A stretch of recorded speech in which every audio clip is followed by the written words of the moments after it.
would be offended, but that's probably the best move.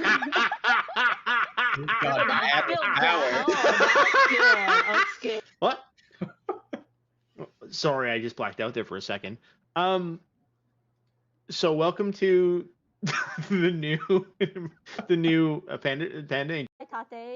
Tate has been so generous. He donated a huge amount to the fundraiser. He's giving me a copy of his game Cat Rescue.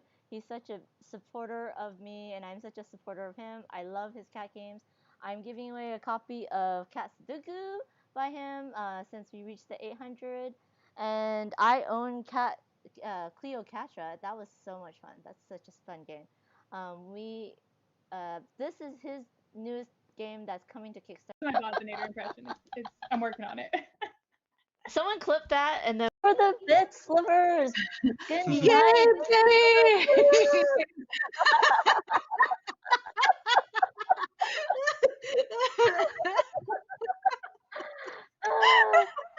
Bye, everyone. Good night, everyone.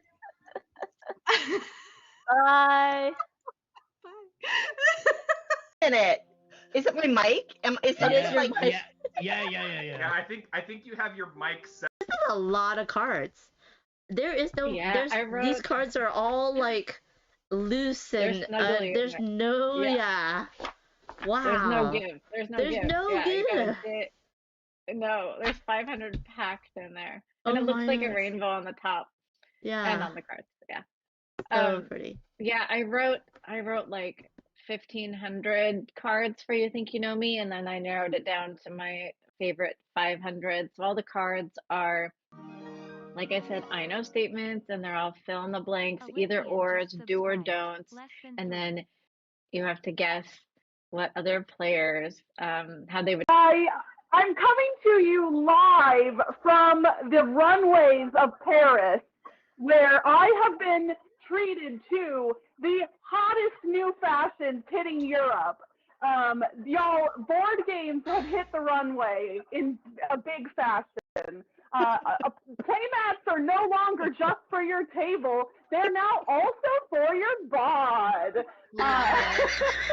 So this is what you're going to be seeing at all of the conventions next season. So prepare yourselves. I know I'm not usually a very fashion-forward person, but the playmat style is totally me, don't you think? Now I can't unsee the concept of dick roses. I will never watch. Wouldn't the discharge be roses and something else?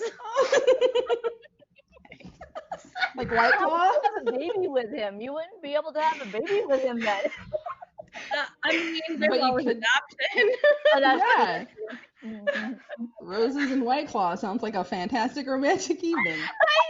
I just imagine what came into this, but okay. I just imagine the scene where Benito walks on this guy and he turns around, he's got a fistful of rose petals. Back to lurking. Have fun lurking while you're working. Oh no. Oh no. Look at this. Monique, look. Oh, Tom Posh has been unseated. Oh my goodness. Wow. That was quick. He's so fickle. Real is just so fickle. Oh my goodness. New favorites all the time. Oh, this list is getting longer and longer. Oh, dang. Yes, Tom has been ousted. Why are you still singing to him, Roel? He just said. Yes. Bonsai cry.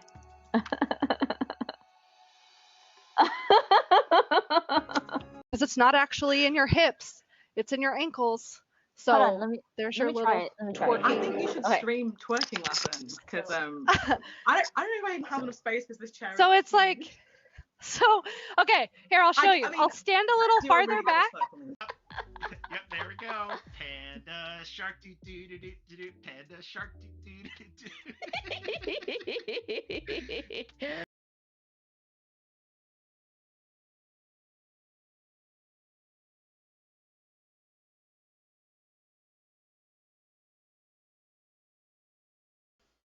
It's like drafting, but not. Like, the spell casting auction part, it's kind of like drafting, but it's unique. It's really interesting. The set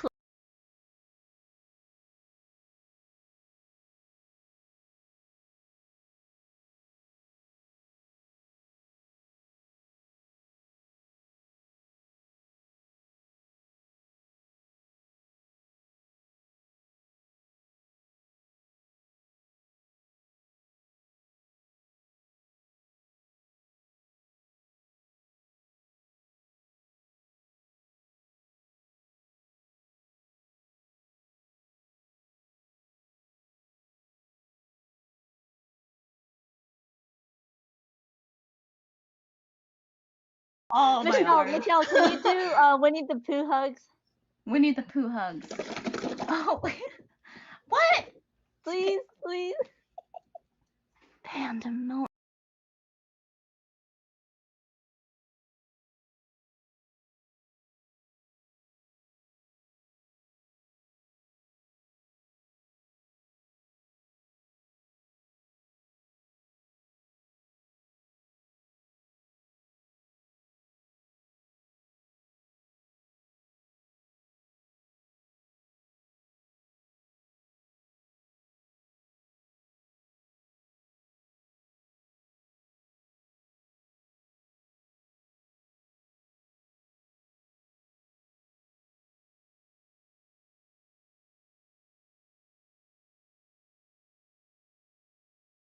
If you have +3 reputation, if you have the most bread resources. Right, Okay, right. okay. So it's giving you two different things to do. Right. You can just get by, or you can try and have get more than everyone else. So you would get 2 if you have at least 3, but if you have the most, Right. you would get 5.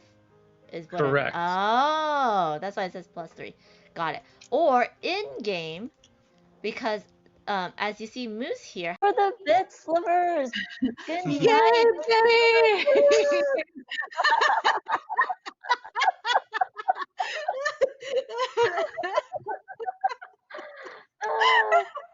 Bye, everyone. Good night, everyone. Bye. This is a lot of cards. There is no. Yeah, These cards are all like loose and there's no. Yeah. Wow. There's no give. There's no There's give. no Yeah, you gotta give. no, there's 500 packs in there, Oh and it looks my like a gosh. rainbow on the top. Yeah. And on the cards. Yeah. So pretty. Yeah, I wrote like 1,500 cards for You Think You Know Me, and then I narrowed it down to my favorite. Hello everyone, I'm Amanda Panda. Welcome to my channel. Today for this stream I have with me Laurie, designer and developer in the board game sphere. Hi Luke. Hi, thank you for having me. Of course. How are you doing? It's very hot where I am. Hopefully it's not too hot where you are. Yeah, I'm on the central coast of California, but you would think it's Hawaii today. It's humid? thunderstorms Oh and wow. 80s and 90s. It's bizarre weather today. Yeah, but a good day to play some Whisperwood. Oh yeah, definitely. So this game goes for 1 to 4 players, am I correct?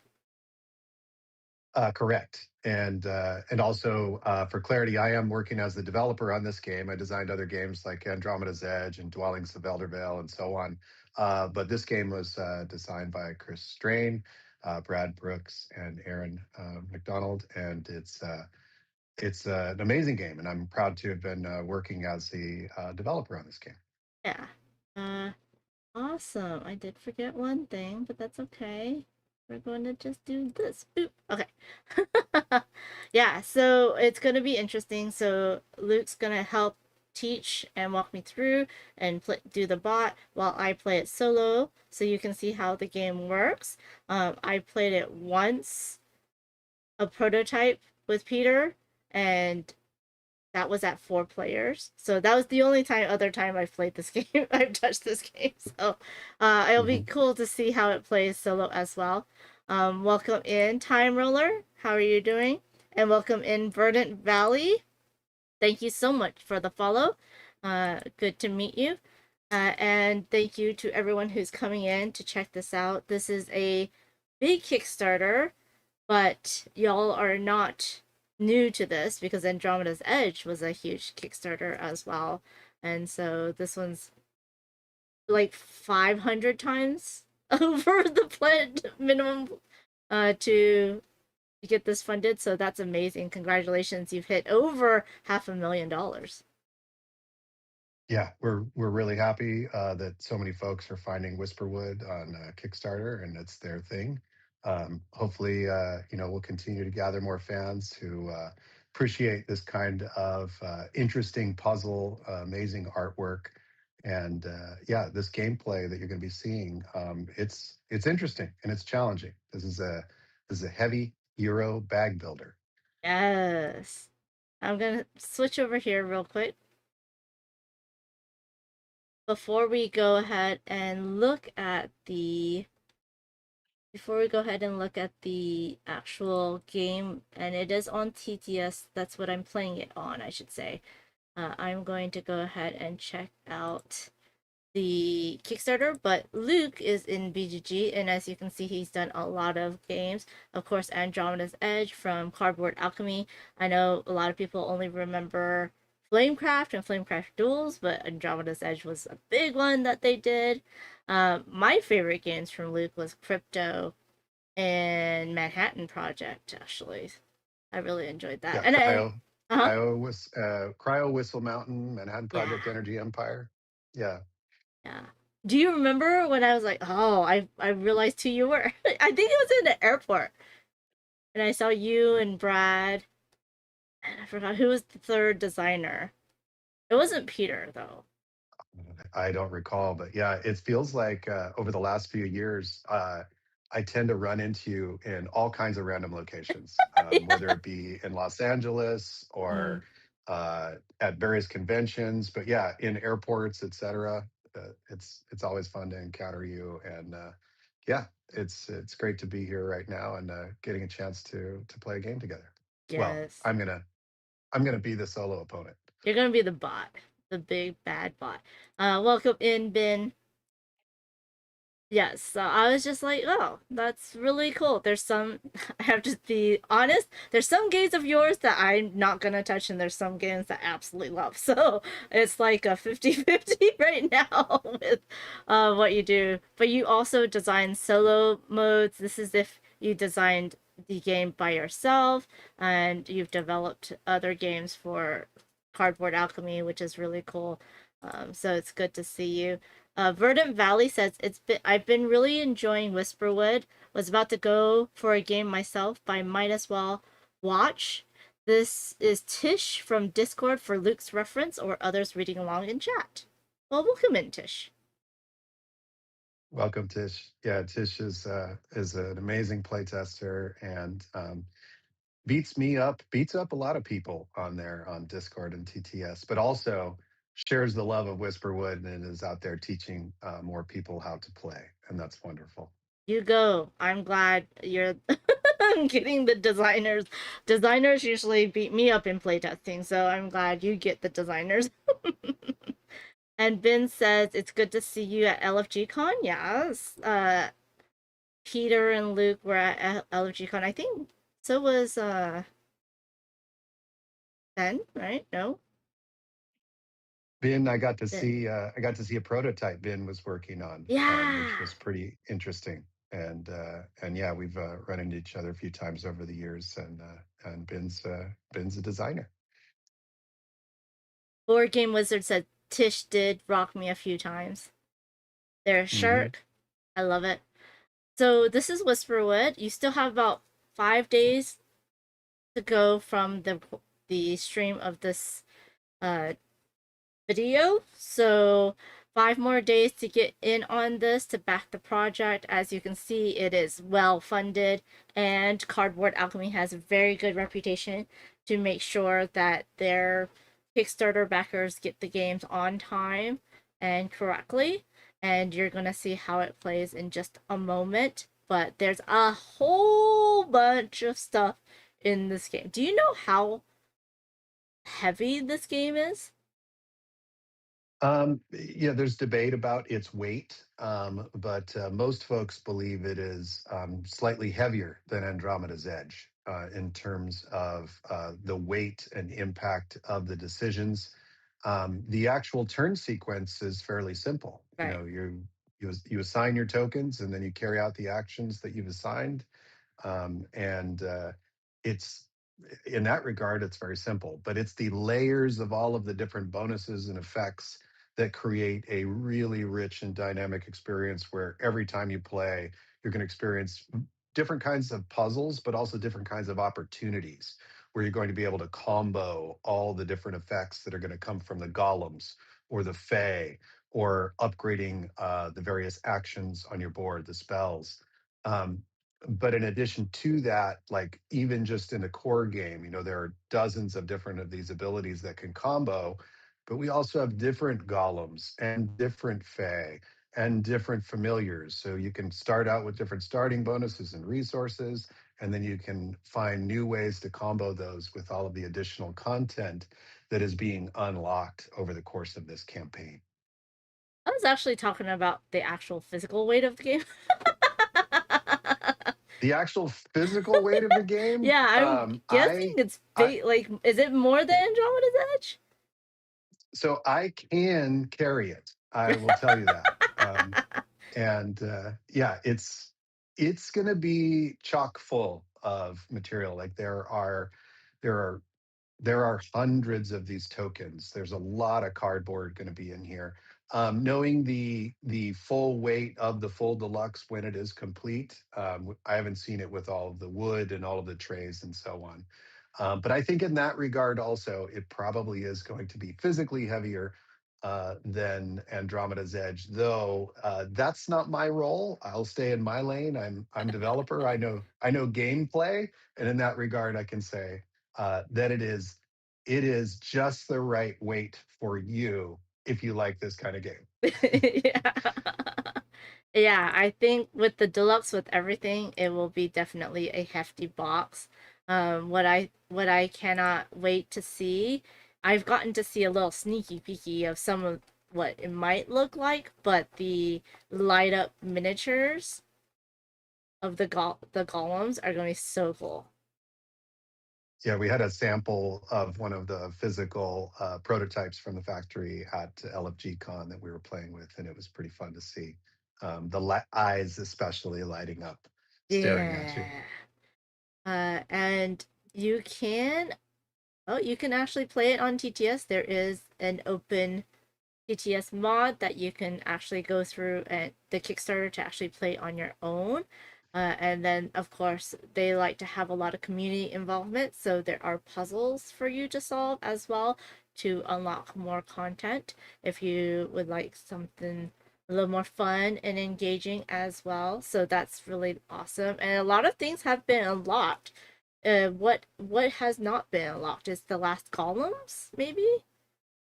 Almost every... Okay, so new Fae tokens. Yeah, so there's new content and mysteries that we are, you know, still resolving what is going to transpire in the coming days. But that's the kind of thing where, you know, we really want people to stay tuned to the campaign and keep an eye on, because if I start speaking, I will accidentally spill the beans on something.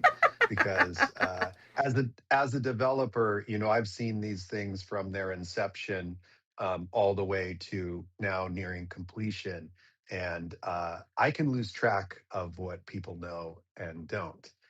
With regards to the TTS, so people are able to play on Tabletop Simulator. We do have the public mod available and anyone can access it. It does not have solo implemented for the public at this time. Okay. So we're playing a special mod that we are using as we're playtesting solo. We're still refining some details on some of the additional rivals that we're working with. But folks who really want to playtest the solo, there are opportunities for getting involved in playtesting additional content and solo and things like that by being involved in our Cardboard Alchemy Discord. And I'll be happy to show folks that if they reach out to me over there. That's awesome. Verdant Valley says, well, if you check the update that just came out, the first of the third set of columns just got revealed. Gale, the air golem. Let's check this out.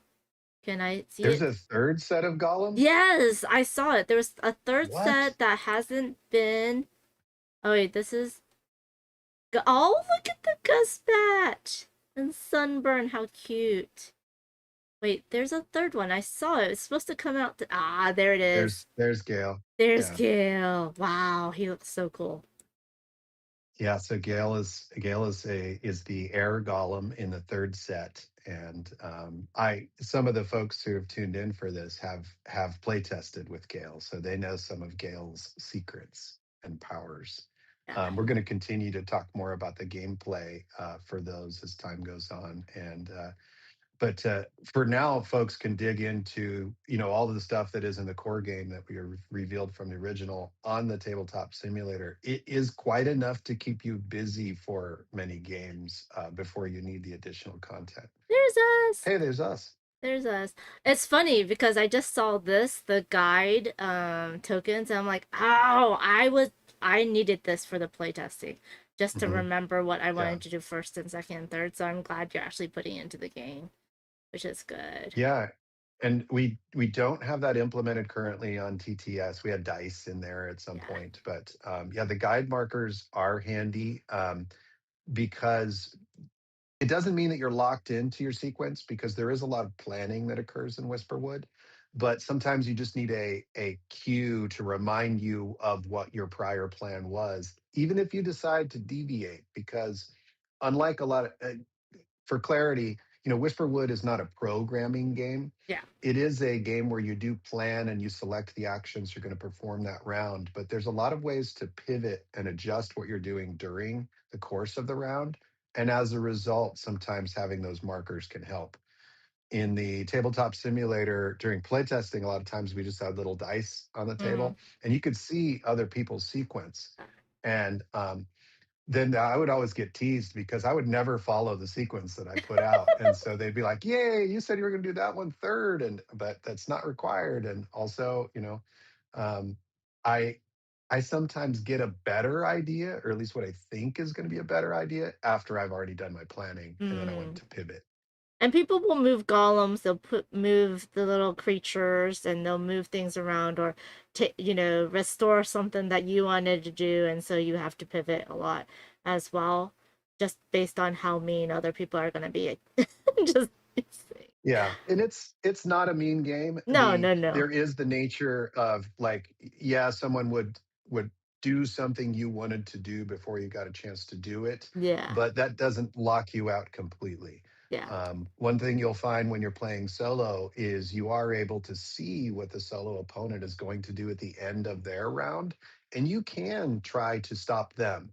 That's a different kind of play that we've added into the solo game, because the solo opponent isn't going to be responding to your every move. So instead, it gives you something for you to respond to. Yeah, and we saw the first of the Warden Golem set. Yeah, the Warden Golems. Yeah. So we still have that to unlock, and then we still have a few more layers to unlock as well. And if y'all get through all that, it's gonna be up to them to create even more for us. Which is gonna be really fun. But this is gonna be amazing. That's really, really cool. Wait till they see the 7th set of golems. Oh my Those god. are incredible. Wow. No, I'm just kidding. That's gonna be a lot. Now, like, you would get all of them, or you could, because there's different golems and they all have different names. Oh, that's really cool. Yeah. Portland and game.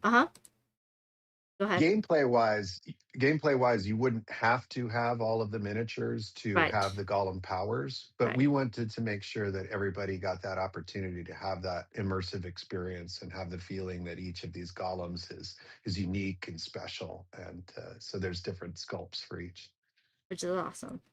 The Portland Gamecraft says, logged on to get some work done. Now you got a live stream to distract me. How dare you? We dare. Come and join us. There's you want to back the bear version, but I've yet to back the bear version, but you want it so bad. I love the names of these though. you should back the bear version. Just as a panda lover, panda bear lover, the bear version's always going to be the best. Which is everything, right? If you can bear it, yeah. Oh.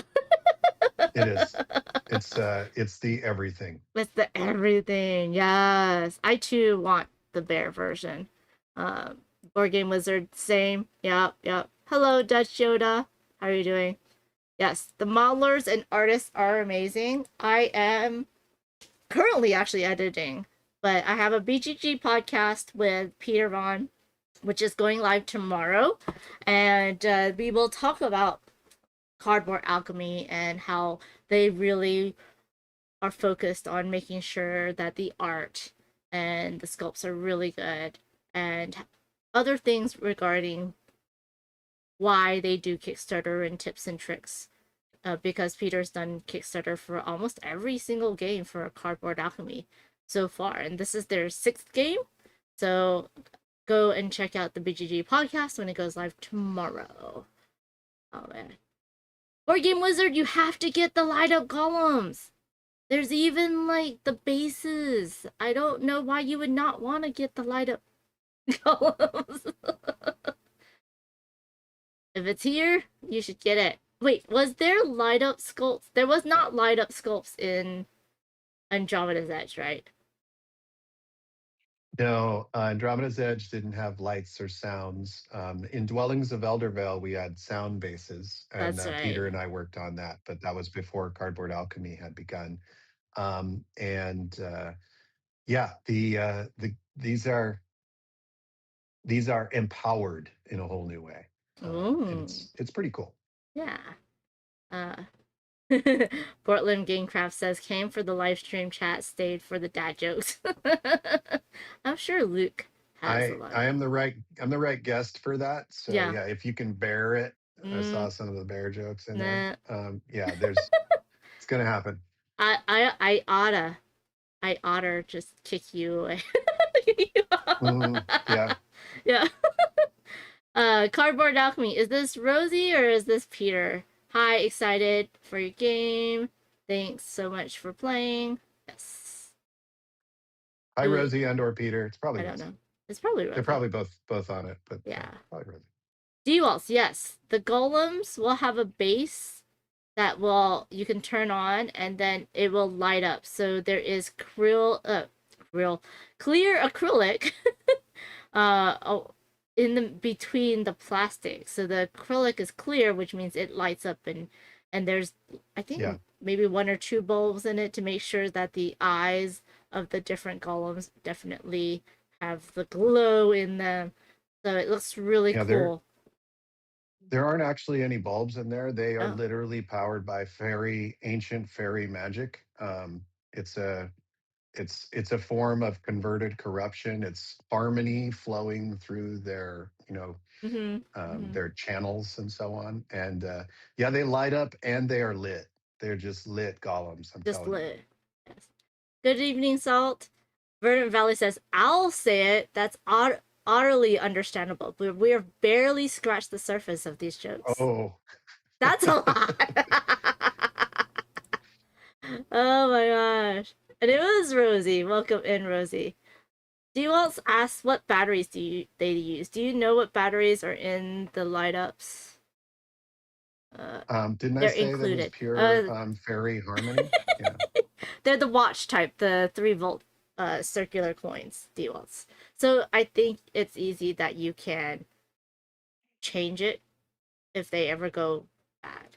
So it's not like anything that would be hard to replace, which is good. I'm hoping that they turn out like the Dwellings of Eldervale sound bases, in that my box, which is one of the first printings, I only have one golem base, or excuse me, one monster base that doesn't work anymore, where the battery died.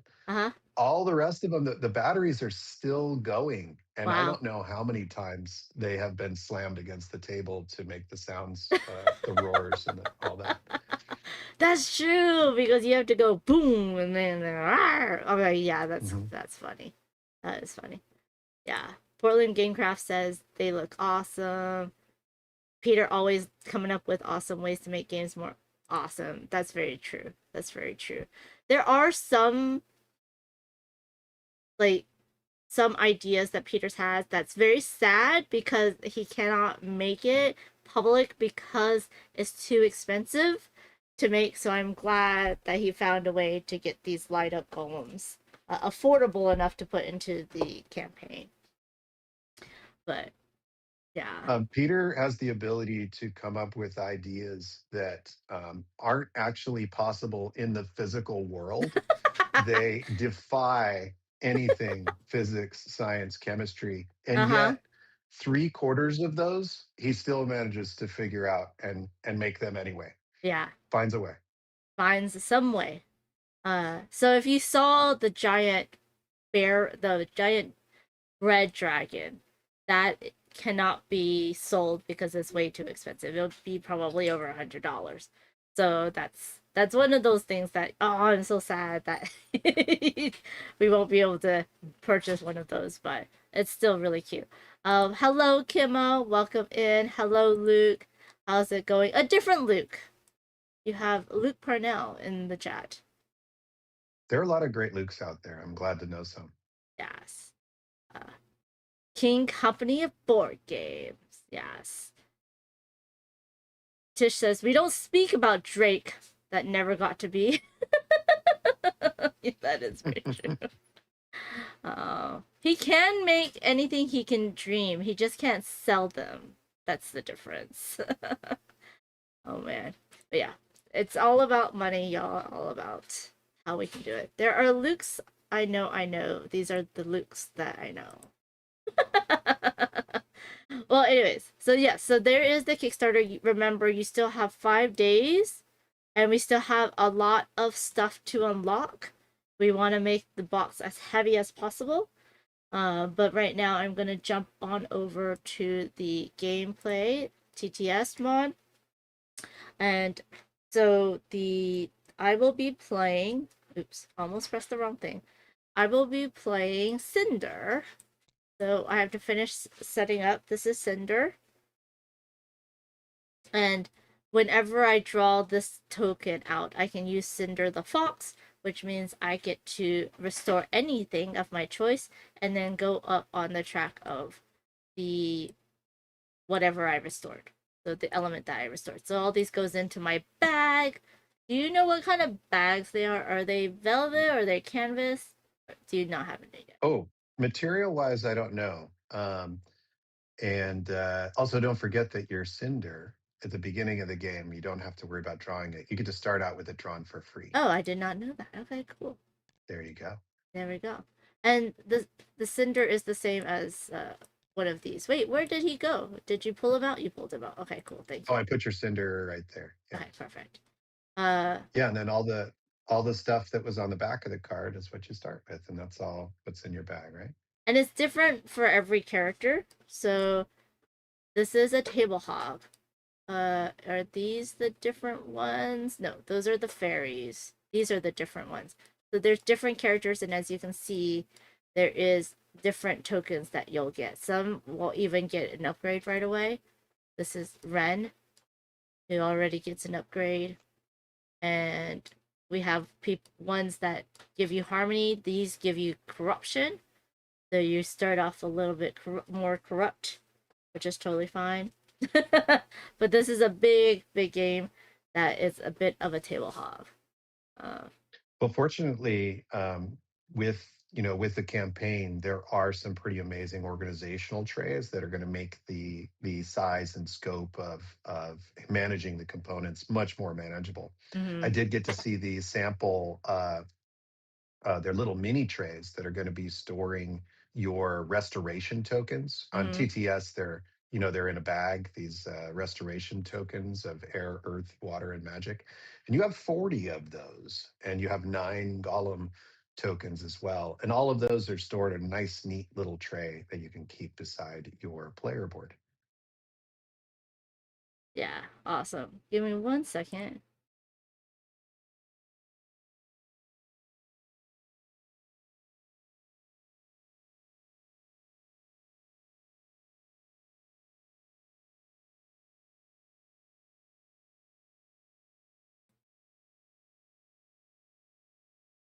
You can. Hope everybody's having a good Thursday. Glad to be here. Glad to show off Whisperwood.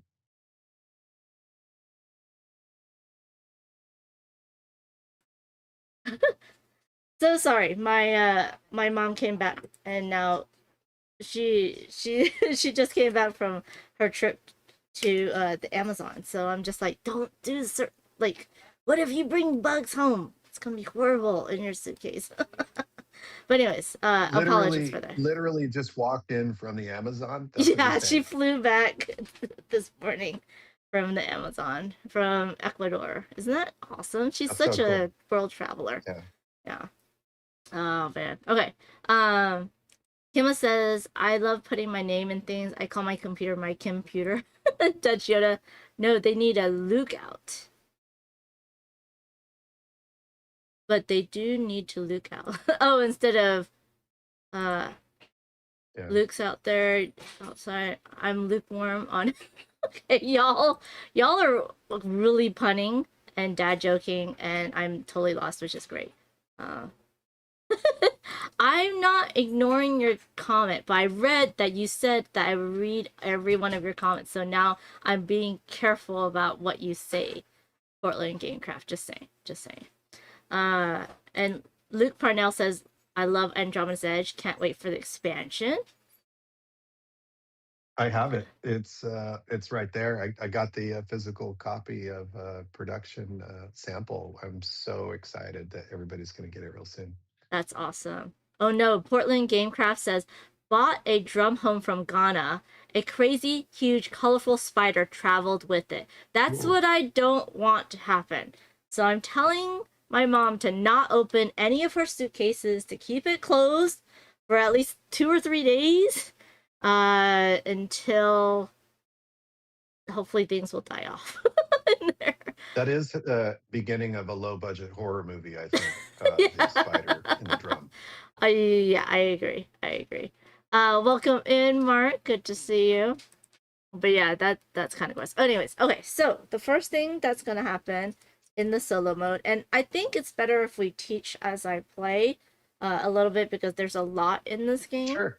And Luke will be Tormund for all of us. He does have a special ability, and if he cannot play a restoration, he moves to the nearest location, and then he places one there. Is that correct? Yeah. So Tormund is the name of one of the druids that players can play, and so the rival druids that players will play against will be the other druids in the game. So for example, you're playing Broadleaf, the purple druid, and then in another game you might be Tormund, and you could play against Broadleaf, or any combination. But yeah, just like you, the rival druid is going to be trying to restore, putting down restoration tokens in various locations throughout Whisperwood, and attempting to inscribe runes of power. And so you're going to try to inscribe those runes of power also. And that will enable you to, it is like a form of area control where you get to pick up a bonus token, and you get to unlock a special end of game scoring ability, or play down one of your enchantments, which are powerful cards in your hand. So as we go, we're going to be moving, we're going to be restoring, transmuting, but also importantly, whispering to the golems. So by whispering to the golems, they awaken, they reveal their secrets, and they help you with restoring. But as you go, you're going to be able to unlock all kinds of different powers, and we'll see how you can compare to this rival opponent that is going to be trying to do what you are doing, but trying to do it better. Yeah. Which I don't know if I can do it better than them or not. But Tormund, how the bot works is that you're going to flip over a card, and then you're going to do the morning action of the card, and then after my turn, my whole turn, then we do the evening action. And on his card, he tells you what he wants from left to right, in terms of, if there's no more earth, then he'll go for air and then go for water and so forth. And then I like how on this card it tells you, oh, where he moves. So he goes straight and then clockwise, which is very easy to understand. So yeah. So would you like me to just start carrying out Torment and we can start the game? I think everything's set up, and if we found any mistakes in setup, we could fix that. Yeah. But yeah, I'll go ahead and act out Torment. So first, Torment is going to place 3 restorations and move the Earth Golem. We'll do that first. So Tormund begins like you do in the starting location, which is called the Druid's Defiance. This is where the Druids held up against the Dark Sorcerer long ago when this forest was embattled, and the Golems attempted to fend off the Dark Sorcerer. But the Druids made their stand here, and as they did so, it holds on to power, and so it's not corrupted. What I'm going to do is put down an Earth Restoration because that's the kind that's Tormund's favorite. And it is morning, and Tormund, when he cannot place a restoration, he moves. There's a little dial at the bottom of the card that shows you that he's going to move northward. That's me, and not then, Tormund. Oh, sorry. By the way, real quick, this Tormund? starting Yeah. place, you can only place 1 restoration per your color. So I can only place 1 here. He can only place 1 here. They're not covering anything. So that just lets you know that this one, you can only place once 1 restoration. So then he moves over to the top. Yeah, now Tormund ignores corruption when he moves in here, but you would gain corruption if you moved in here. Now there's 2 locations here that can take Earth restorations, and that finishes Tormund's restoring of 3 locations or 3 spots. Then And Tormund sorry, just a moves to minute. the Earth Golem. Sorry, just a minute. If I had put a restoration here, I would get a corruption. If I end my turn in a corrupted area, I would also get a corruption. But Tormund doesn't care. If I take away this rune and place my own, this takes away the corruption ring, and then the area does not have to be corrupted anymore. Yeah, and it's for the corrupted border, it's when you end a movement, not necessarily when you end your turn. If you just hang out there, it doesn't affect you, but it's only when you end your movement there. Okay, cool. So the next thing that Tormund does is Tormund moves to the Earth Golem. So Tormund heads over here to the Earth Golem. And then it says he gains the nearest wildlife. And there is a bear right here. So Tormund takes the bear, and the bear joins Tormund. It's now in Tormund's den. They're friends. Now, you can take a look at what Tormund's going to do at the end of the round. In evening, if Tormund is in a location with a golem, he will gain a golem token, which is worth points. So you could potentially prevent that if you were able to move this golem somewhere else. But that is all Tormund's going to do for now. And you cannot move other people, but you can move the golem, you can move the animals, but that's about it.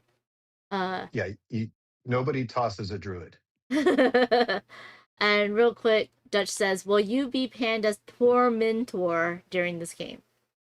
Ba-dum-bum. Yes, that is very true. Welcome in, Mo, Ashy Feet. Good to see you. Let's see what else they're talking about. So Tormund has basically 2 turns as true Tormentor. He'll be back after your turn. That is true.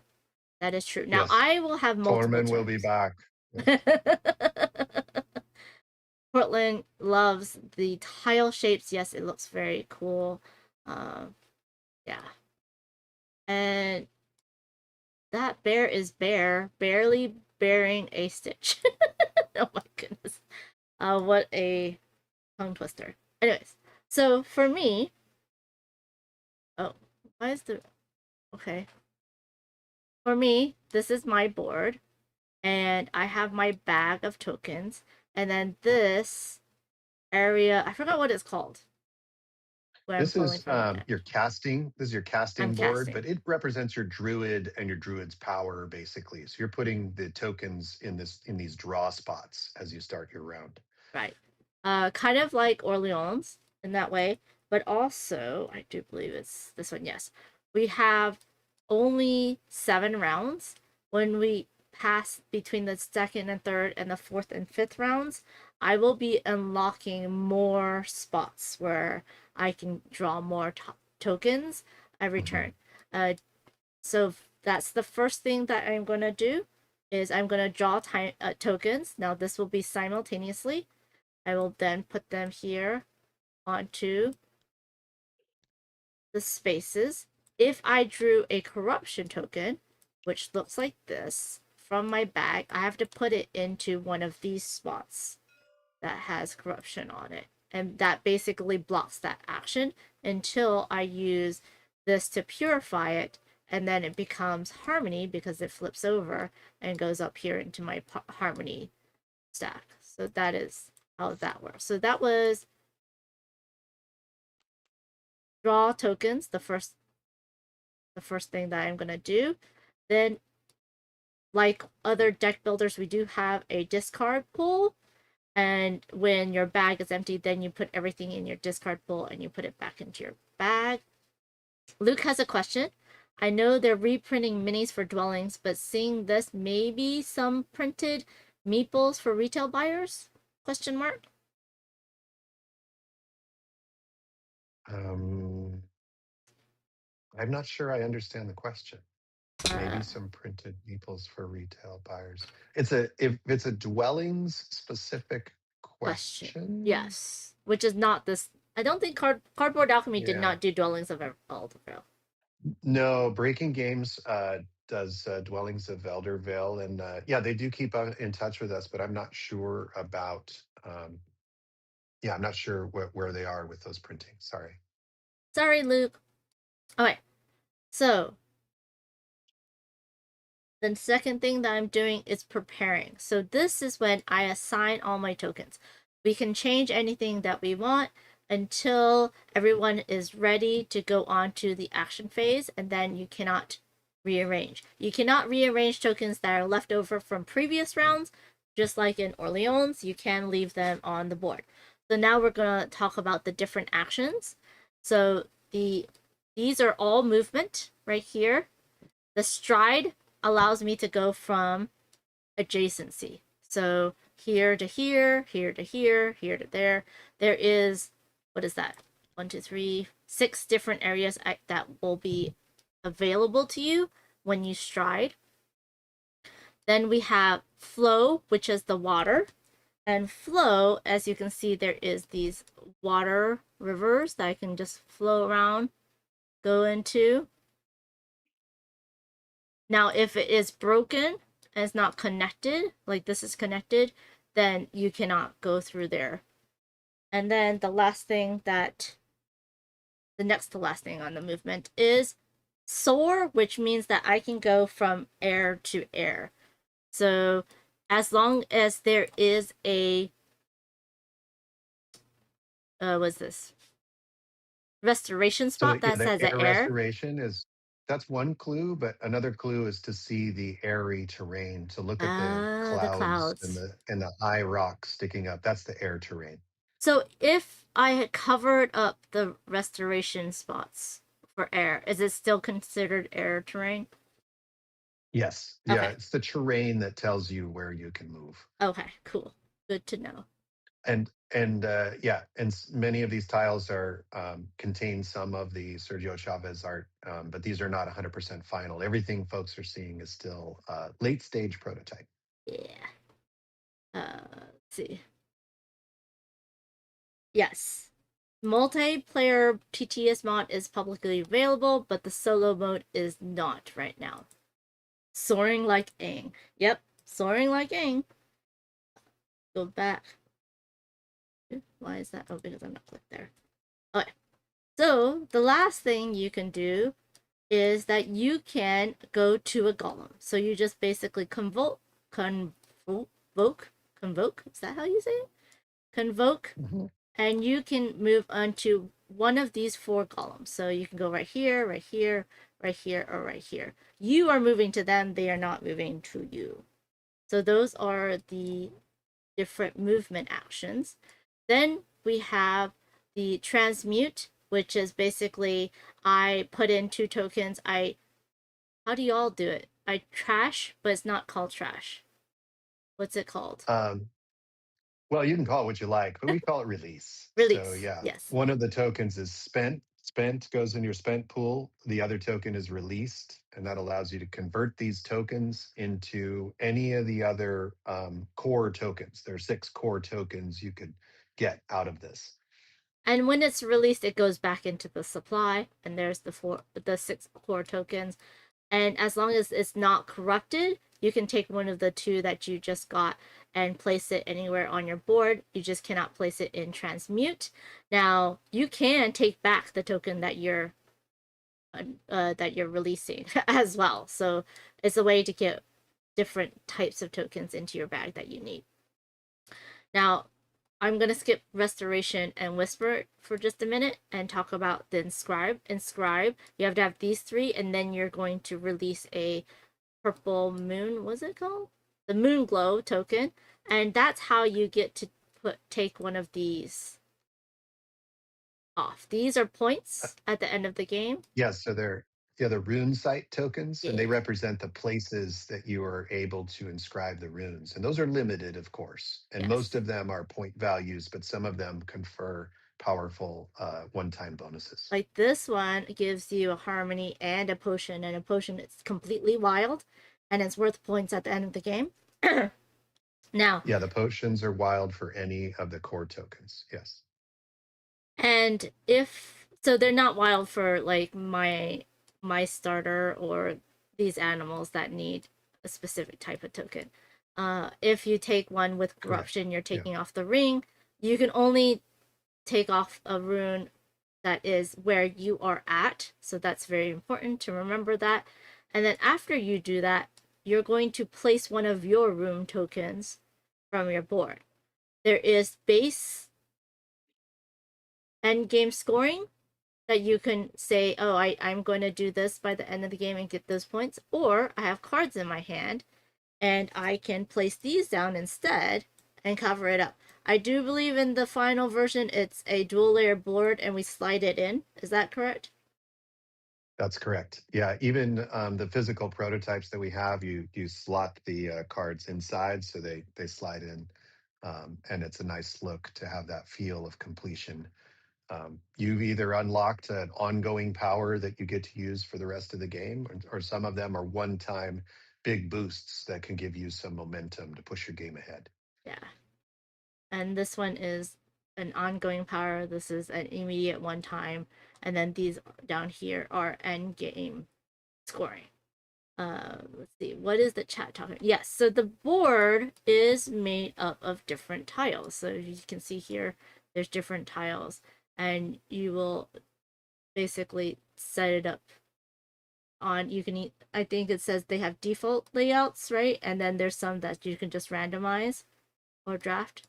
Yeah, on the public tabletop simulator, you can just hit, basic first game and first game setup, and it'll just boom, set the board up for you all on its own, and you're good to go. It'll hand everyone one of the easier familiars to work with, and you can start playing right away. And that would also be in the rule book, right? The starting terrain setup. The starting setups, no, those are not in the rule book. The setup rule for the tiles is fairly straightforward. Essentially, you just draw tiles and prioritize connecting the water, firstly, and secondly, prioritize having tiles adjacent to as many tiles as possible. It just takes a few minutes throwing down the tiles and then assigning the corrupted rings to the locations that receive the corrupted rune site tokens. Okay. I don't know what's up with TTS. Let's see what's going on here. Sorry. I think because if I do control, let me see. It might just be because TTS and tabletop and Twitch are using the same shortcuts. Oh, is it keyboard commands are not working for you? Yeah. Oh no, hold on. Did I just do that? Okay, 1, 2, 3. Okay, 4, 9. No. Okay.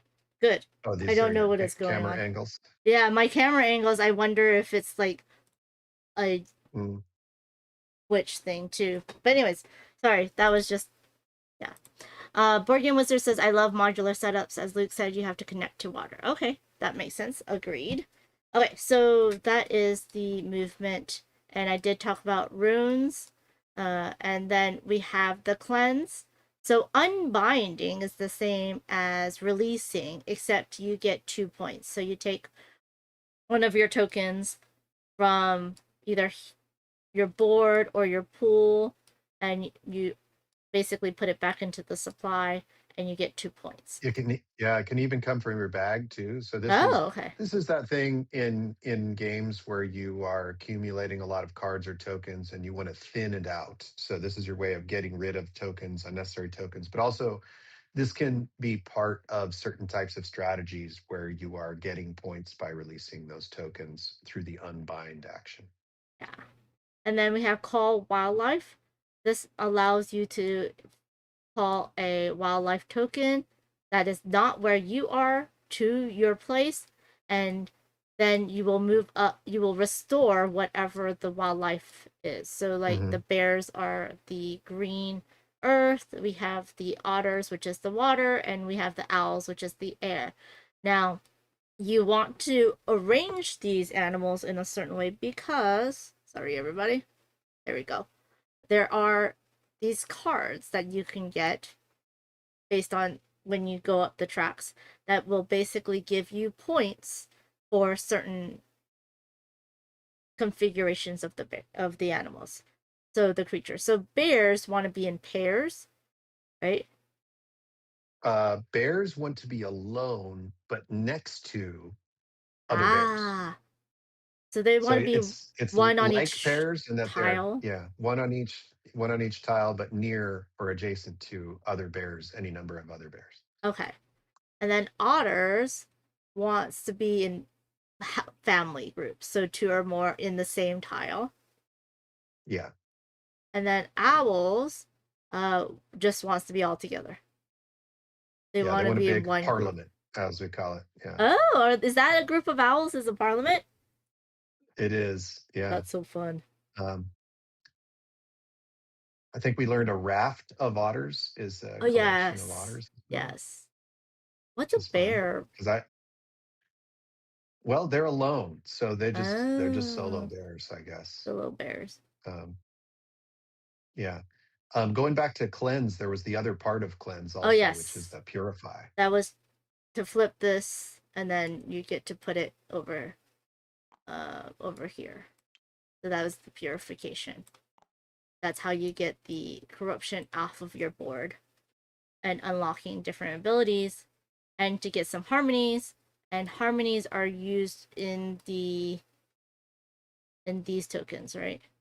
Yeah, you'll need harmonies. So the magical fae, they all have powers that are enabled using the harmony. So when you get one of these fae cards, you're able to release one harmony to put the token directly on it. We call that summoning.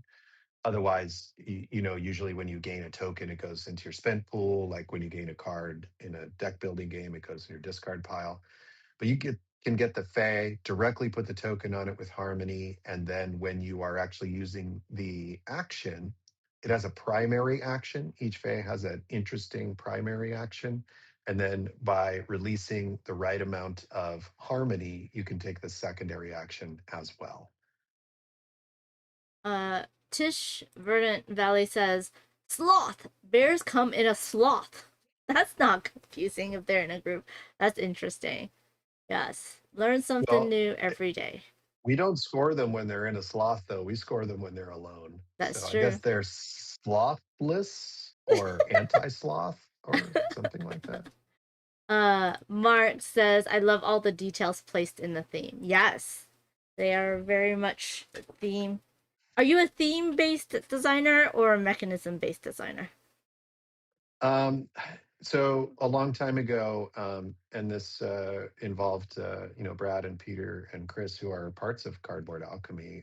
I was a member of the League of Game Makers, and we wrote various blogs about game design and development and publishing. And at the time, some 12, 15 years ago, I did write an article about how important mechanics is to game design. And I do stand by that, that without the right mechanics, you don't have a great or fun or interesting or replayable game.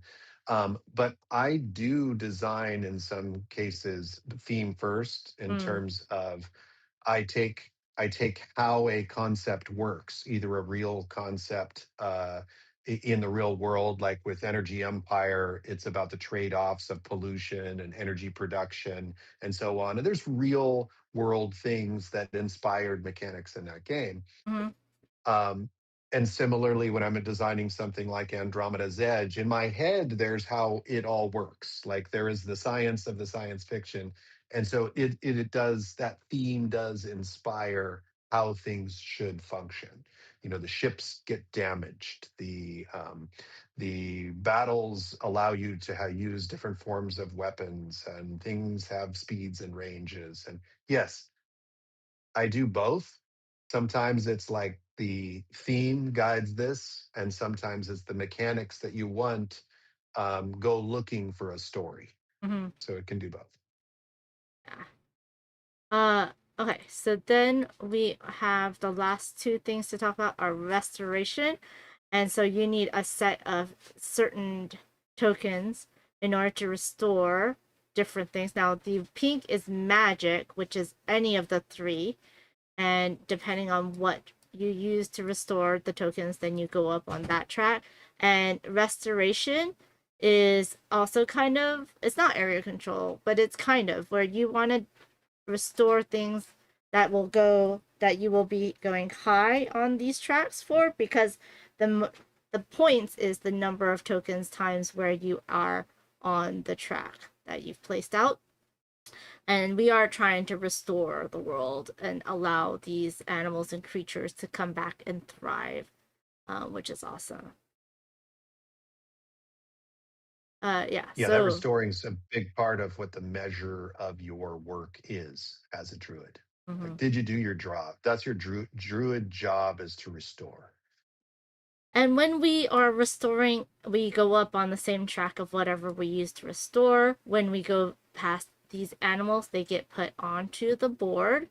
And then there's different things, like you'll get more tokens of a certain type. This allows you to upgrade your actions. You do have paths you take. So if I go up this way, I cannot take that path down there. You can get cards into your hand. You can get the wild potion tokens and so forth. And as you can see, you'll get more and more points as well. And then the same over here. It's just going to be different wildlife, different tokens, different paths, which is awesome. And is there always only 3? I thought there was more for some reason. Maybe it's just my brain. In terms of the air, earth, and water paths, are there 3? Yeah, there's always been 3. Okay. Well, I should say almost always been 3 throughout development. Yeah.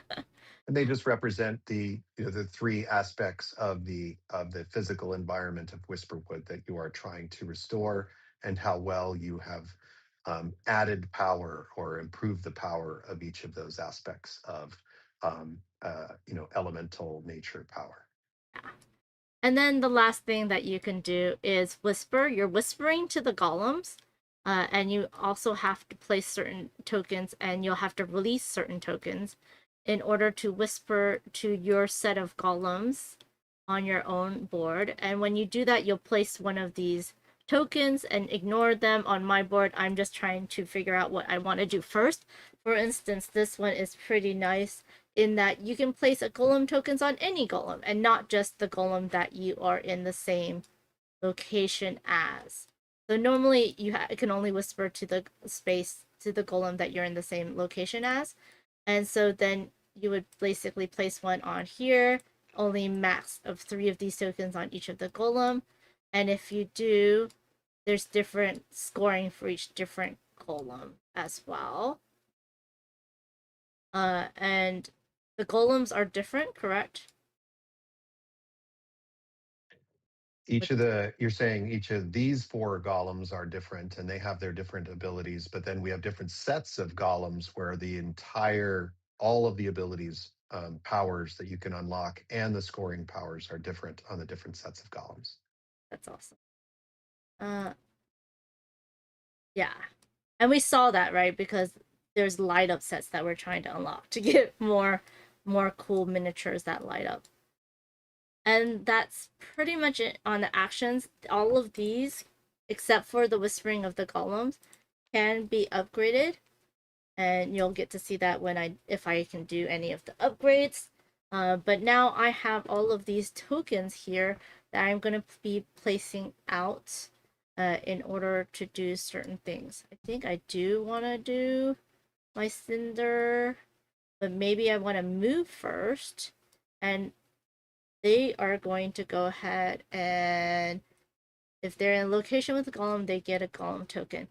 How do I move golems? After I whisper to them, they will move. Yeah, that's right. So they move and then they go place their restoration, and you can even go up the path if you have it purified.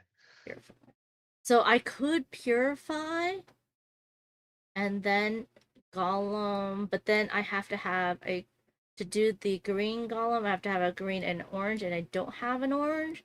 But I can get an orange from here and place it if I wanted to do that. But then I also have to move to that golem, which I don't have enough tokens for.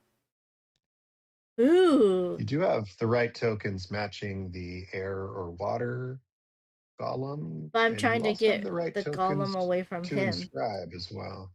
Yeah. Yeah, it looks like that's you could do it, but it may cost you. Yeah.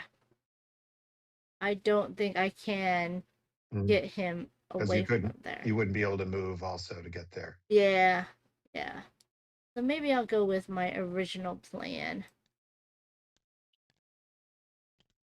And do this. I know. Am I Fox familiar? My Jackie Fox familiar? Let's see. I want the rune.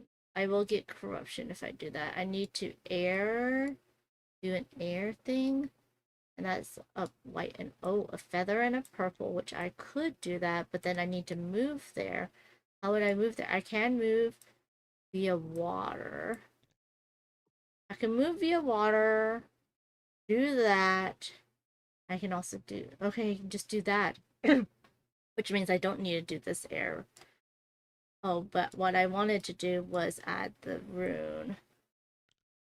Oh no, I don't have a red to put right here. Shucks. Cinder Oh, I could. Cinder could do it. Yeah, but then I wouldn't be able to place a restoration. The push and pull of what do you want to do? There are always these trade-offs, especially early in the game. You have very few actions, and that's going to increase over time. And I will get a purple back if I do that, which is not too bad.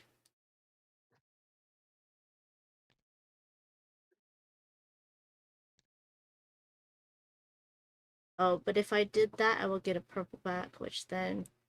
Is there anything with green purple? There's nothing with green purple. I could do that. That to move, to go, to do that. And then I'll be getting a corruption, fortunately. But I can go ahead and cleanse that. Okay, let's try this. I am going to move.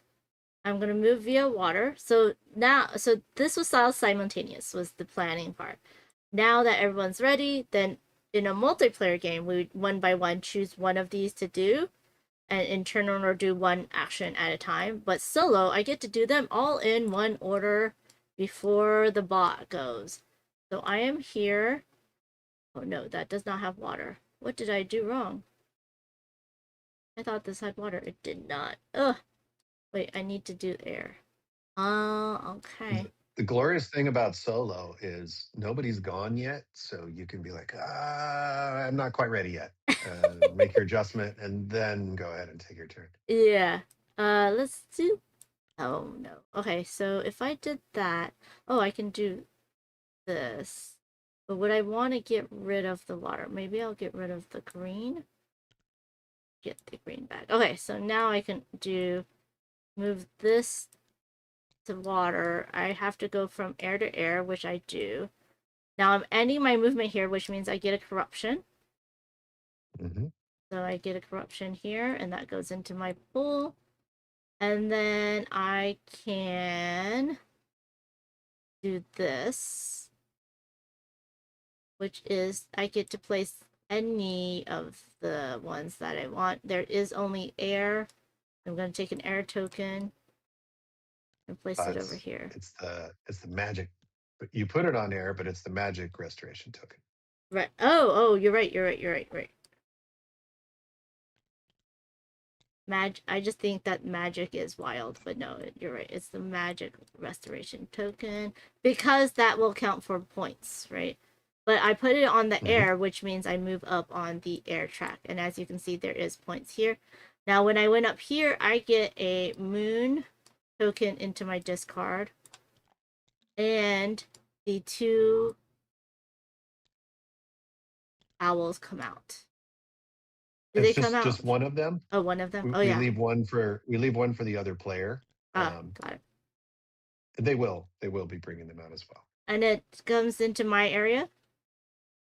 It can go in your location or any adjacent location. Let's see. Your choice. Owls want to be together.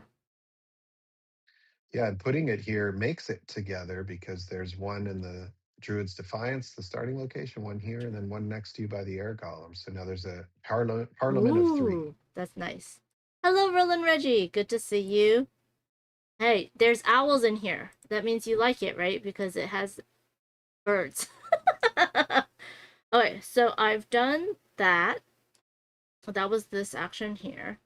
Now I can go ahead and what I'm going to do is I am going to take a...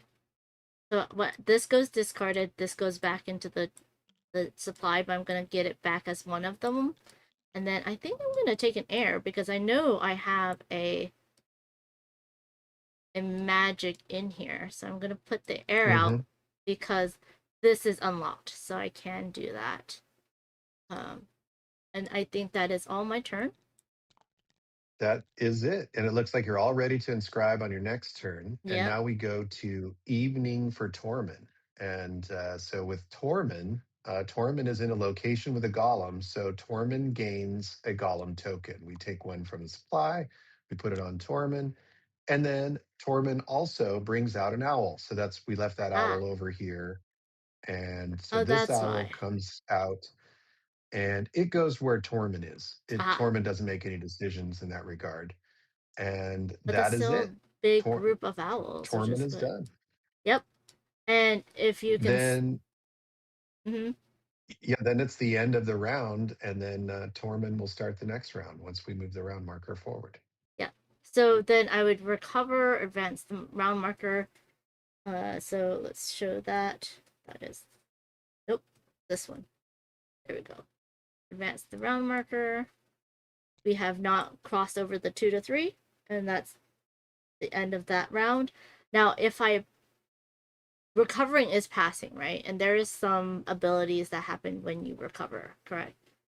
Yeah, once in a while there can be a triggered effect when you pass, basically, or we call it resting because your druids, taking a little rest. But nothing else happens for this one. And you can see how many points that Tormund's going to get for everything. So Tormund's going to get 5 points for this bear in his den. He's going to get 1 point for every green restoration, one of his restoration tokens that he's put out. So he's already put out 2 of them. So yeah, you have to keep an eye on that. By the way, welcome in Lazy Llama. Yes. No worries, this VOD will be on for as long as YouTube allows me to have it on, and you can watch it tomorrow. Thank you so much for stopping by, though. Okay, so what's Tormund doing next for round 2? Okay, here goes Tormund. Tormund places 3 restorations, moves to the nearest rune site token, and gains the nearest wildlife. So we look for restorations. Tormund can put down 3 earth restorations here. So Tormund loves to do that. That is exactly what Tormund's going to do. Which is 3 restorations. Tormund has no reason to leave here, not yet. But then the next part of it says move to the nearest rune site token. Well, the nearest rune site token is right where Tormund already is. So Tormund isn't going to go anywhere. And then it says Tormund gains the nearest wildlife. And that means this wildlife befriends Tormund and likes Tormund more than you. And Tormund, the owl, goes and moves in with the Torminator. The owl does not have And good taste.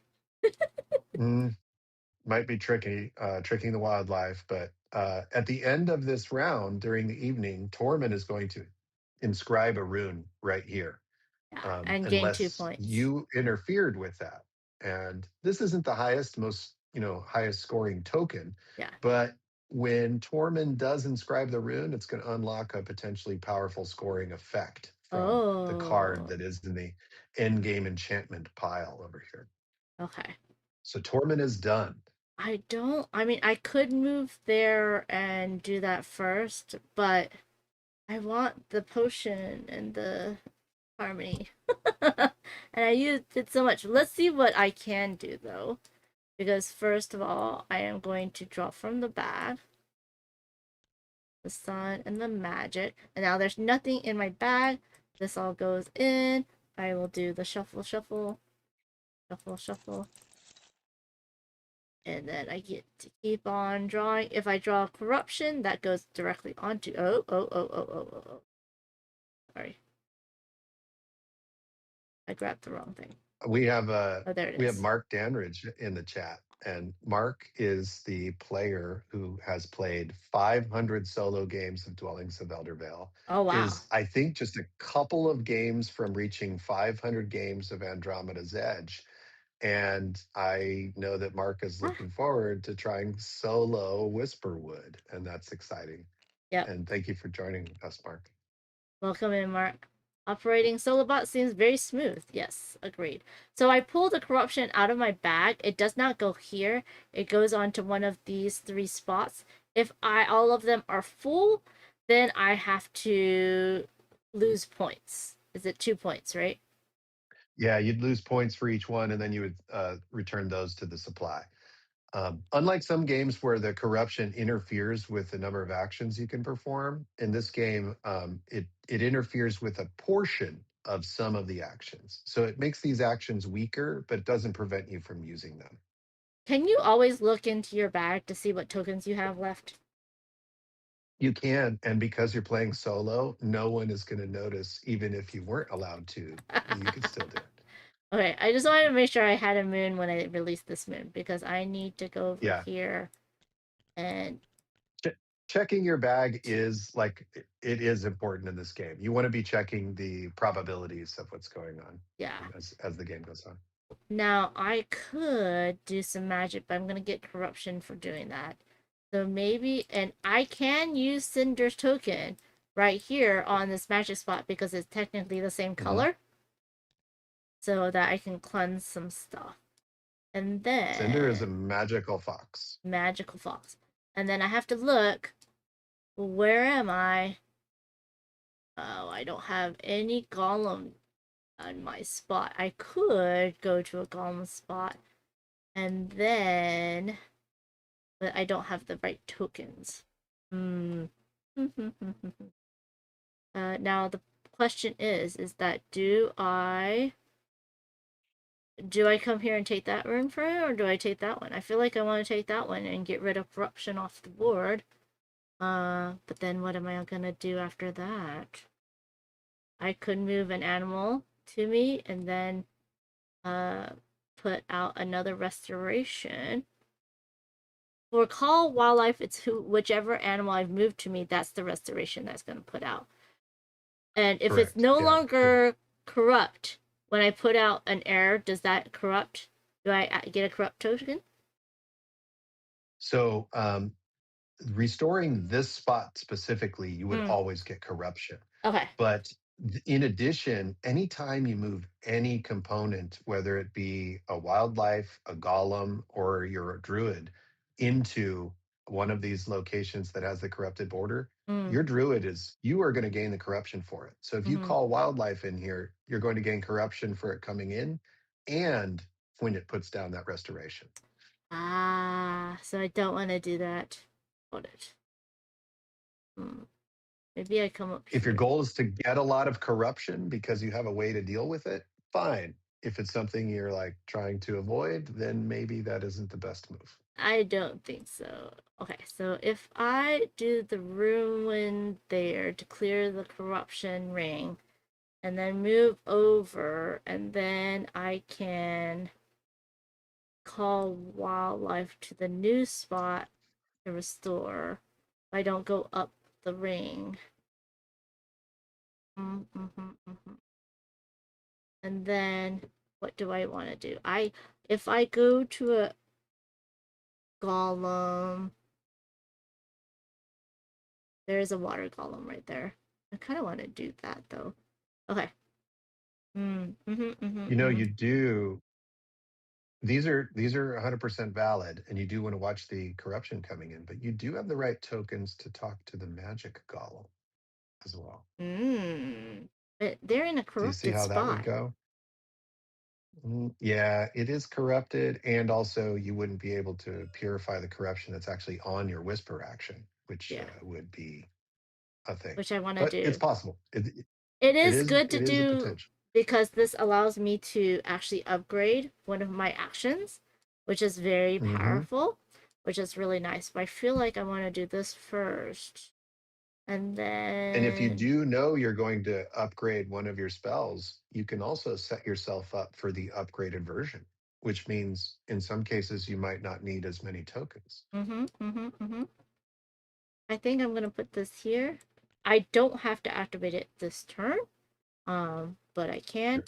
What I'm going to do, I am going to place a rune. So my rune options are, I can get 3 points for each of your air restorations in this location adjacent, earth, same for water, and same for magic. I can get 2 points for each location connected to this rune where you have restorations. And then 4 points for each of your runes in this location and adjacent. Or when you place a magic restoration, which really works well with my cinder, I get to purify, which would mean that I don't necessarily am afraid of corruption anymore. But then if I do that, what am I covering up in terms of endgame points? That's the question. So let's go ahead. This goes away. This goes back into the supply. I release it. These two go into my pool. And I'm going to place a rune here. So I get this one. If I can unlock the ring. Yep, that goes away. And then I have to place one. I don't get a corruption for that, correct? Correct. You, in fact, just made it much more pure. Yeah. But you do get this benefit right away. Yes, so I get a potion, and I get a harmony. The potion goes into my pool, the harmony goes up here on my board, and then this will go away. I need to put one of these. What am I not going to do a lot of? Let's do air, and then I'm going to actually slot this here, right here, so that I always have this ability. Then my token goes right where that token used to be. Hard to do from far away. There we go. Okay. And I do believe I am done, correct? For inscribing. For your inscribe, yeah. Okay. So next, I am going to cleanse. Cinder's going to go away. This is going to flip and move over to my board because I cleansed the board of it. And now this would be active when I activate it next turn. I am going to move and... Ooh, no. I am going to soar to another airspace. And then I am going to call a wildlife to me. And it can be from anywhere or only adjacent. It can be from anywhere on the board, and that's one of the ways that you can be manipulating the arrangements of the wildlife out there. He took all the bears. I don't know. That was the only bear. Okay. Bear to me. And then because I did the bear, I can go ahead and restore one of the green ones. Here, yep. And that does not give me a corruption. Because I restored a green, I go up on the track, correct? Or no? Not for this. In this case, in No. this one, you don't because you don't have the upgraded version of the Call Wildlife spell. Yes. The other side of this, the advanced version of Call Wildlife, does allow you to go up the path. Let me just go ahead and catch up with chat real quick. Oh. Nope, that's Andromeda's Edge. Okay, excellent. Y'all keep on chatting. It's all good. Okay, so now that I am not gonna move to water, I don't have to move to water. I can just leave that there and use it another time. So that would be the end of my turn. I'm doing the recover. Wait, no. The Dominator needs to do his thing. Okay, Torminator. It says inscribes a rune if possible. Is it possible? Yes, it sure is. is. So the Torminator, and this is now what it's going to be called, I guess, from now on, gains this rune site token. The rival ignores what the token actually says, and at the end of the game, this is a flat value 8 victory points. Wow. Then it does put one of these rune stones out, and I've seen the acrylic versions of these are pretty cool.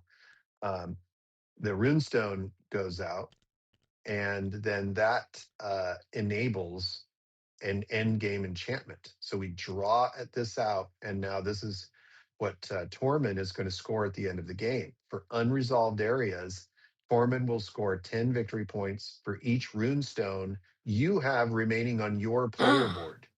So right now, that's 50 points Oh my goodness. that Tormund would get unless you work against it. So that's something you are going to have to be keeping an eye on unless you want Tormund to get the victory.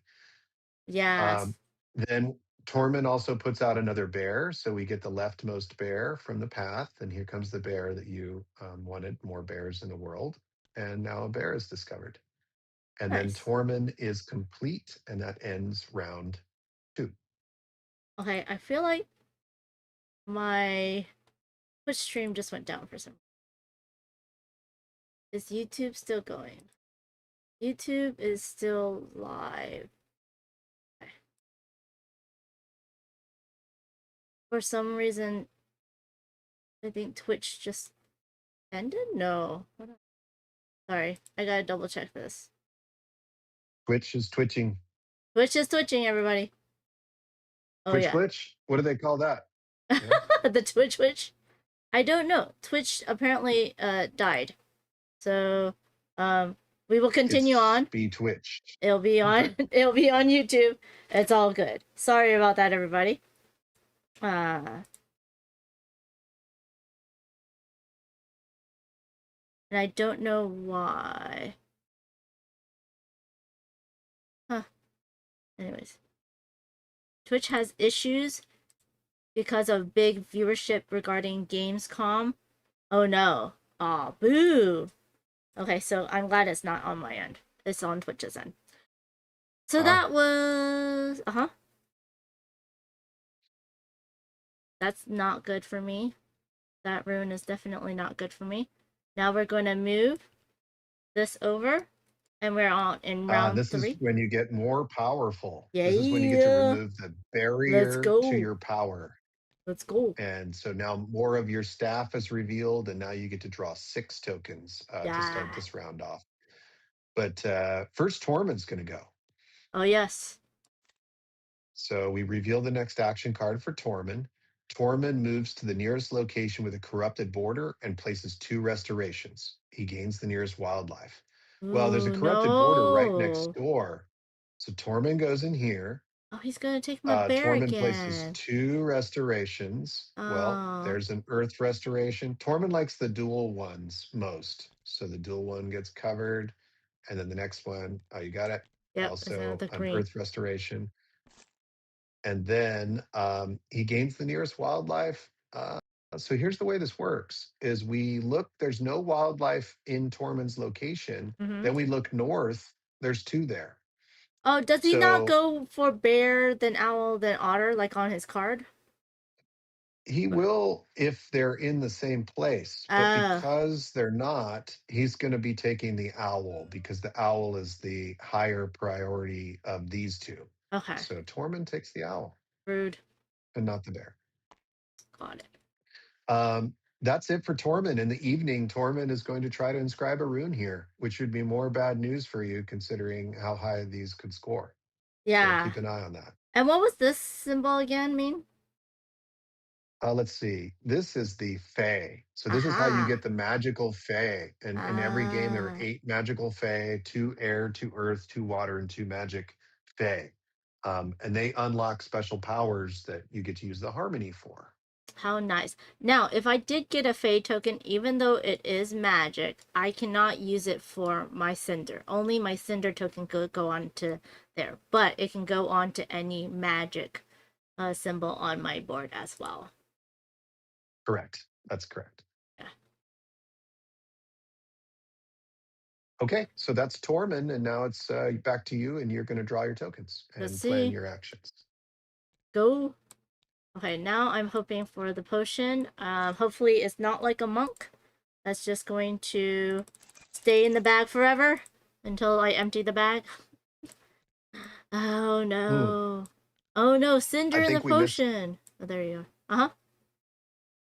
Did you draw all the remaining tokens before you refilled? Yes. Okay, just double checking. Yeah. Yay! The Cinder and the potion came out. Let's see. So Cinder, I am gonna do this because that's gonna allow me to do that, which will allow me to do this, which means I don't need to do this. I will need to start runing if I don't want that. But I also want to go up on the tracks because going up on the tracks give me all good things. So what have I put out so far? Just magic? Yeah. Okay. I want to maybe put out another air so that I can get an upgrade. Let's see. Let's go ahead and see if I can do that. Air is I can. That's purple. This is a wild. That will work there. And I would move up on the track. I would be able to upgrade something. I will not be in a golem area. Can I rune it? Rune it later. I will put this here for now. Ooh, oh, very interesting. Oh, a green. Oh, I can golem it. Do I want to golem it? And don't forget that you'll get to purify when you put down your magic restoration. Yeah. So that means your transmute would be opened up. Oh. Do I want to do that now? Do I have any more oranges? And I see. Yeah, you've got Earth Golem ready to go and a Restore. You've got some good options there. Can I get to the Earth Golem? That's the question. Let me see. The Earth Golem's there. Not on the river. You can get to the Magic Golem. It's right next to you. Yeah. And I don't care about thing, but to get to the Magic Golem, I would do this instead. Which would be fine. Yeah. Now, if you got to the Magic Golem, you could take the first ability on the Magic Golem to upgrade a spell. You could upgrade the Transmute, and this would then only require 1 token on the upgraded advanced side of Transmute. So you'd actually be able to do this action this round. The combo wombos in this game is amazing. Amazing. Mark says, Joanne did such an amazing job teaching Whisperwood to me today. I'm understanding what I'm watching. Yay! Oh, that's great. That's a little like when one of your friends meets another one of your friends, and to have Mark and Joanne, who Joanne is a big tabletop simulator playtester for us with Cardboard Alchemy, and that's really fun that Mark and Joanne got to play together. Okay, so what I'm gonna do first is this combo. Cinder is okay, wait, hold on. Let me see. My magic just needs to be adjacent. It's not yet, but it could be. Okay, so I'm gonna do Cinder first. Put out a magic token. And I think I'm gonna put it on green because that's what the Torminator wants first. Oh wait, nope, I'm here. Sorry. I'll put it here.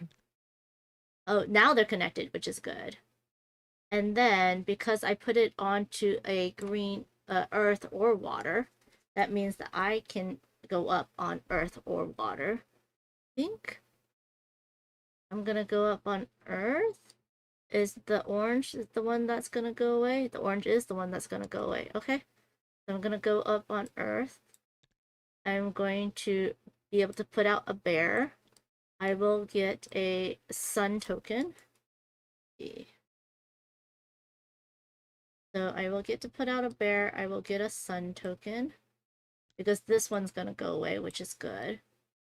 And then the bear wants to be alone in its own little spot, but also adjacent to other bears, right? So I'll put you here. And then that, oh, and then because I did the magic, now when I place the magic resistor, I can purify, so I will purify this. That goes over here. And now, do I do this now? This is for an air. Or do I do it when I go over here? I can do it when I go over here as well. Or I can just do it here. That's the question. I think I'll just do it here. And this means that I discard this and this. I get to put out a air restoration. This air restoration will go right here. Because I put out an air restoration, I get to go up on the air track. I'm gonna go here, which allows me to upgrade.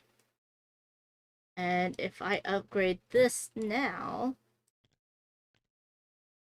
It will be an oh, air it has to be an air specific restoration. upgrade. That makes sense. So that your choices are Soar, Inscribe, and Cleanse. I think I want Inscribe. Be cost less because I need it, because he's gonna get 10 points for every rune I don't inscribe. So there is that. Then I'm gonna use my water to move along the water to come over here to this magic golem. Now I end my turn there, which means I get corruption. And then I'm going to go talk to the golem. Goes here. This one does go away, but that's okay. I got another one elsewhere. And then I get to talk to the golem. And he wants me to do the top one. I'll go here. Then the golem is going to move away, right? I'm doing order of operation. This immediately takes effect. So you do get to get that upgrade right away if you wanted the upgrade, or you could get a Fae. But yeah. Let's upgrade this.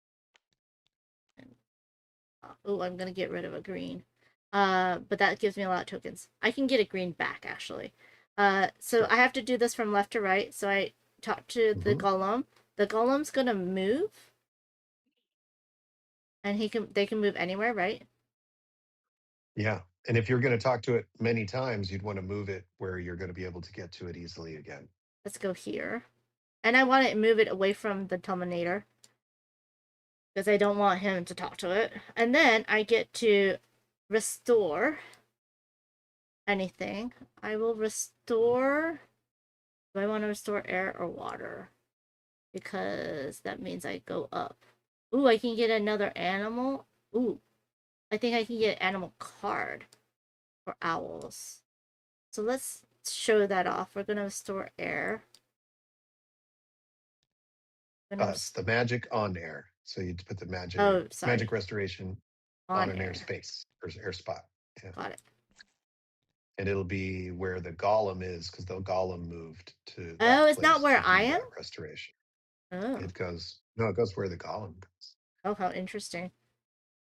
And it's Yeah, always so the golem, magic? you Even though you it's... whispered to that golem, Oh, you learned the secrets, and because it's yeah. the magic golem says, "Hey, look, I'm gonna go over there and I'll restore this for you." I mean, it said it in Golem, and I can't even That's do that. hard It's to, like the yeah. Ents in Lord of the Rings. Yeah. It's a hard language to learn.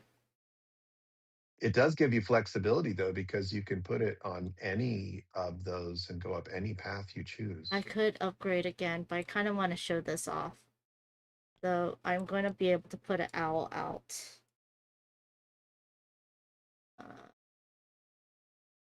Owls, I'll put that there.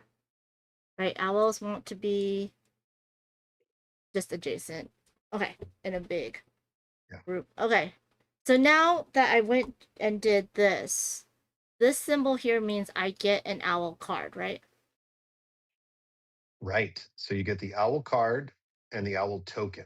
It's possible over the course of the game to get more of those owl tokens, but each owl card has 2 possible actions. I get one on of it. those. Mm-hmm. So let's go ahead and do this. Owl card. And owl token. The token will go into my discard, or my pool. Put this here. And now when I pull the owl token, I can use it as an air token, or I can use it here, or I can use it here. I mean, this is a lot of points right now. Let's check. I have 1, 2, 3 owls out. Ooh, someone stole an owl. I forgot about that. And the 3 owls means I would get 3 points. Tormund took one of the owls. Yeah. But one of the and we owls would always also say go that here. we always say that it's learning to speak owl. Is what you just did. You learned to speak owl. Yes. Okay, so that was that. Oh, so I moved the golem. I placed the restoration where they are at, and it's a magic one because I moved the magic golem. And then I went up on the track where I put the restoration, which was the air, which gave me the owl, which gave me that token. Okay, I still can get these tokens. Okay, so what is it that I am missing? I need to rune. I need purples. So I think what I'm going to do is I'm going to activate this. I'm going to get a green back. I'm going to release the green, take it back, and take a purple because I got to release purples or moon glows from that action, which I need to take more of. And then it is now the Tumlin's evening. Let's see what Tormund does. So Tormund is going to inscribe a rune, and then an otter is going to come out. So Tormund is here. Tormund pulls this token off the board. That's a and then Tormund, we remove the corruption ring. The corruption ring is gone. And now we draw an enchantment. So this enchantment is another end of game scoring power for Tormund. Tormund is going to score 5 victory points for each location where Tormund has more restorations than you do. Oh no, he's guaranteed and right to. now, there's 4 already. Yeah. You could stop this one. Yeah. You could stop this one, but Tormund's doing pretty well with that. And then an otter comes out to Tormund's location. Tormund's annoying. So Mark asked. Tormund's awesome. Mark asks, are the owls much like the wall of dwellings in Dwellings of Eldervale? Are they like the wall? Yeah. They can be piled up. You can have all of them in one location and score for them. So they can score even if they're all together. But yeah, that's the end of round 3. So we advance the marker to round 4. I messed up all my windows. I pressed the wrong buttons. Okay. 3 was this. Sorry, I gotta reset my things. 3 is this. move it to round 4. Round 4. And then 4 was not this, but we'll make this 4. Sorry. You're relocking your camera angles again. Yeah, because I messed up and just pressing buttons. I'm like, no, I did that wrong. Okay. So That's this my is role. 4. I'm the amateur here. I should be breaking everything right now. I'm trying to be really cautious. Okay, and then okay, so now it's correct. 1, 2, here comes the car. 3. We're now in round 4. 4, 5, and then there's mine. Okay, so we're now in round 4. The Torminator is gonna go. Here goes Tormund. Let's see what Tormund's up to. Tormund places a restoration, then trades places with the farthest golem. So Then he places 2 more restoration. It says first place 1 restoration. The only type available is water here. He won't place magic until he starts to run out of the others. But he prioritizes doing the uncorrupted spots, leaves the corrupted ones for you. Of course. And then trades places with the farthest golems. We got to look. Where's the farthest golem? This air That's golem 2A. is 1, 2, 3. 1, 2. The magic 1, or the air. 1, 2, 3. Okay, so it's tied. Now, because it's tied, we do this check the dial, and the dial goes up and clockwise. So that means the first is going to be up clockwise, and then, yeah, it's going to hit that. So we trade places, and then Tormund puts down 2 more restorations, and these are all air. So 2 air restorations are placed here. This is not good. He got And another Tormund 5 points. continues to do well. Another 5 points. And then that's it for morning. Now, in evening, Tormund is going to gain a golem token if this location contains none of your restorations. So ways that you could get restorations here, you could walk over here, soar over here, or you could send a golem in here to put down a restoration. So you have different ways of doing that. Oh, yeah. Forgot about putting down the golem. Which So would now be it's fun. But it depends on what I get. You get to draw and plan out your action. I'm going to step away from the keyboard for just a moment and be back.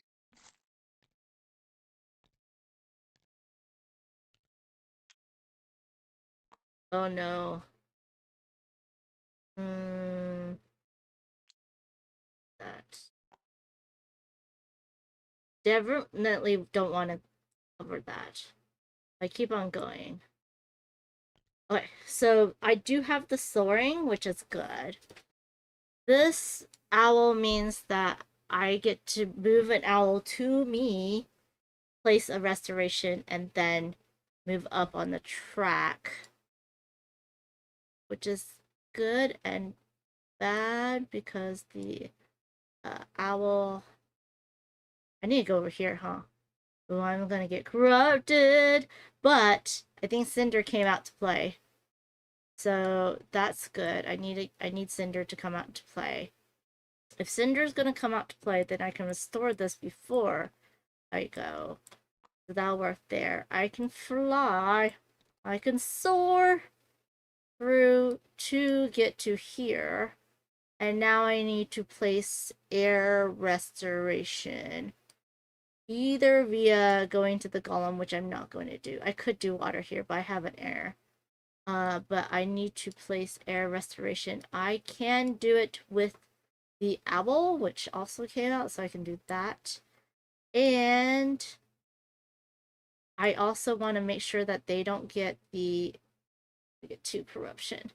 It's fine. It's so fine. Let's do this one. Oh, I do have enough to also restore another air via this way. So that he can't have the maximum there. And I could restore in my location, bringing another animal to me. I can set up to talk to an air golem or a magic golem. I think I will try this. Now I do need another orange bat. Let's see, what else do I have? Do I have I do have a potion, but I don't think I have another orange, so I might want to get another orange.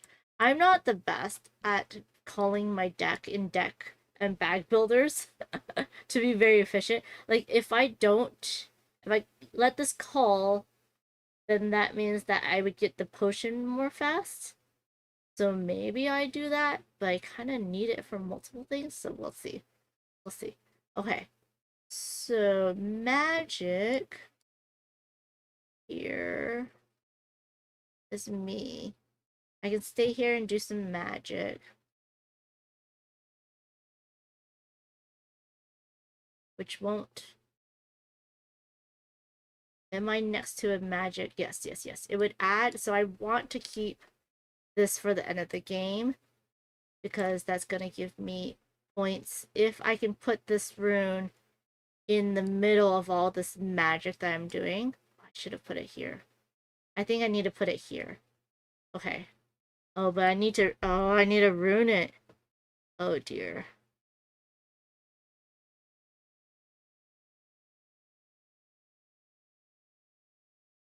Instead of doing this, I could do this. But do I want to do that there? I could. It wouldn't be great for my magic strat. Actually, would it be great for my magic strat? Because it's just connected, or is it all the way around it? Let's see. Oh, look. Oh, no. That rune has to be right in the middle of all the magic. So that would be here. And then, okay. I still need to do the rune for that one. So let me see. I think the first thing I'm going to do is move. I'm going to do 2 restorations from that and that. And then rune it. Okay, so I'm going to fly. I'm going to soar like an eagle in the sky. I get a corruption. And then I am going to go ahead and... Oh, I'll do this, Cinder. Cinder's gonna go and put some magic out. And I'm gonna get more corruption. Cinder's going on top of the air. I will get a corruption for that. I will get to move up on the air track. Now, do I want to immediately play one of these? Or do I want a Fae? We have not seen Fae yet, so let's go ahead and do the Fae track. And it'll get me a potion later on. Fly like a butterfly. Sting like a bee. No, I'm just kidding. Have a playthrough on your... Oh, nice, Mark. Oh, thank you, Mark, for the subscription. Okay, so I can get an air or magic Fae right now. That was from placing that magic over there, but then I also get to purify this off. So let's see. Air magic Fae. I have this or this. I feel like I need to do magic, but maybe not necessarily. So this one says that when I place one there and a harmony, I get to move up on any track of my choice. And if I have 4 harmony, I gain a reward from a different path at the same position. So for instance, right here, I would get both of these. And at this, Luke says that I get to immediately play a card. Is that correct?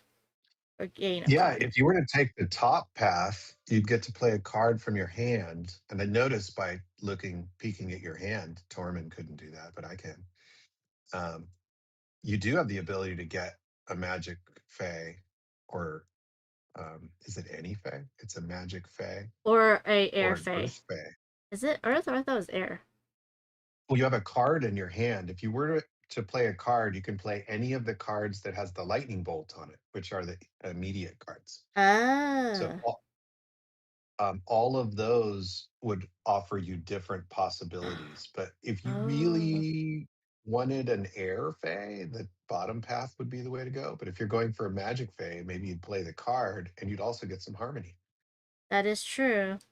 Because the magic Fae is looking very nice. Well, I mean, I already have a way to purify, but this allows me to purify from my token bag or spent full, which is nice.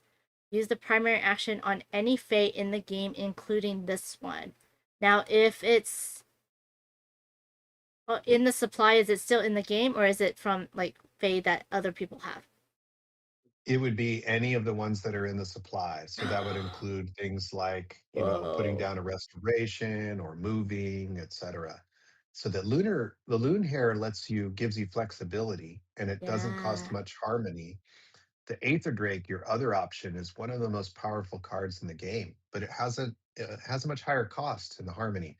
It basically lets you advance on one of the paths and then gain a benefit from a path that you might not even be on, or an effect that you wouldn't be able to access otherwise, or one you could potentially repeat.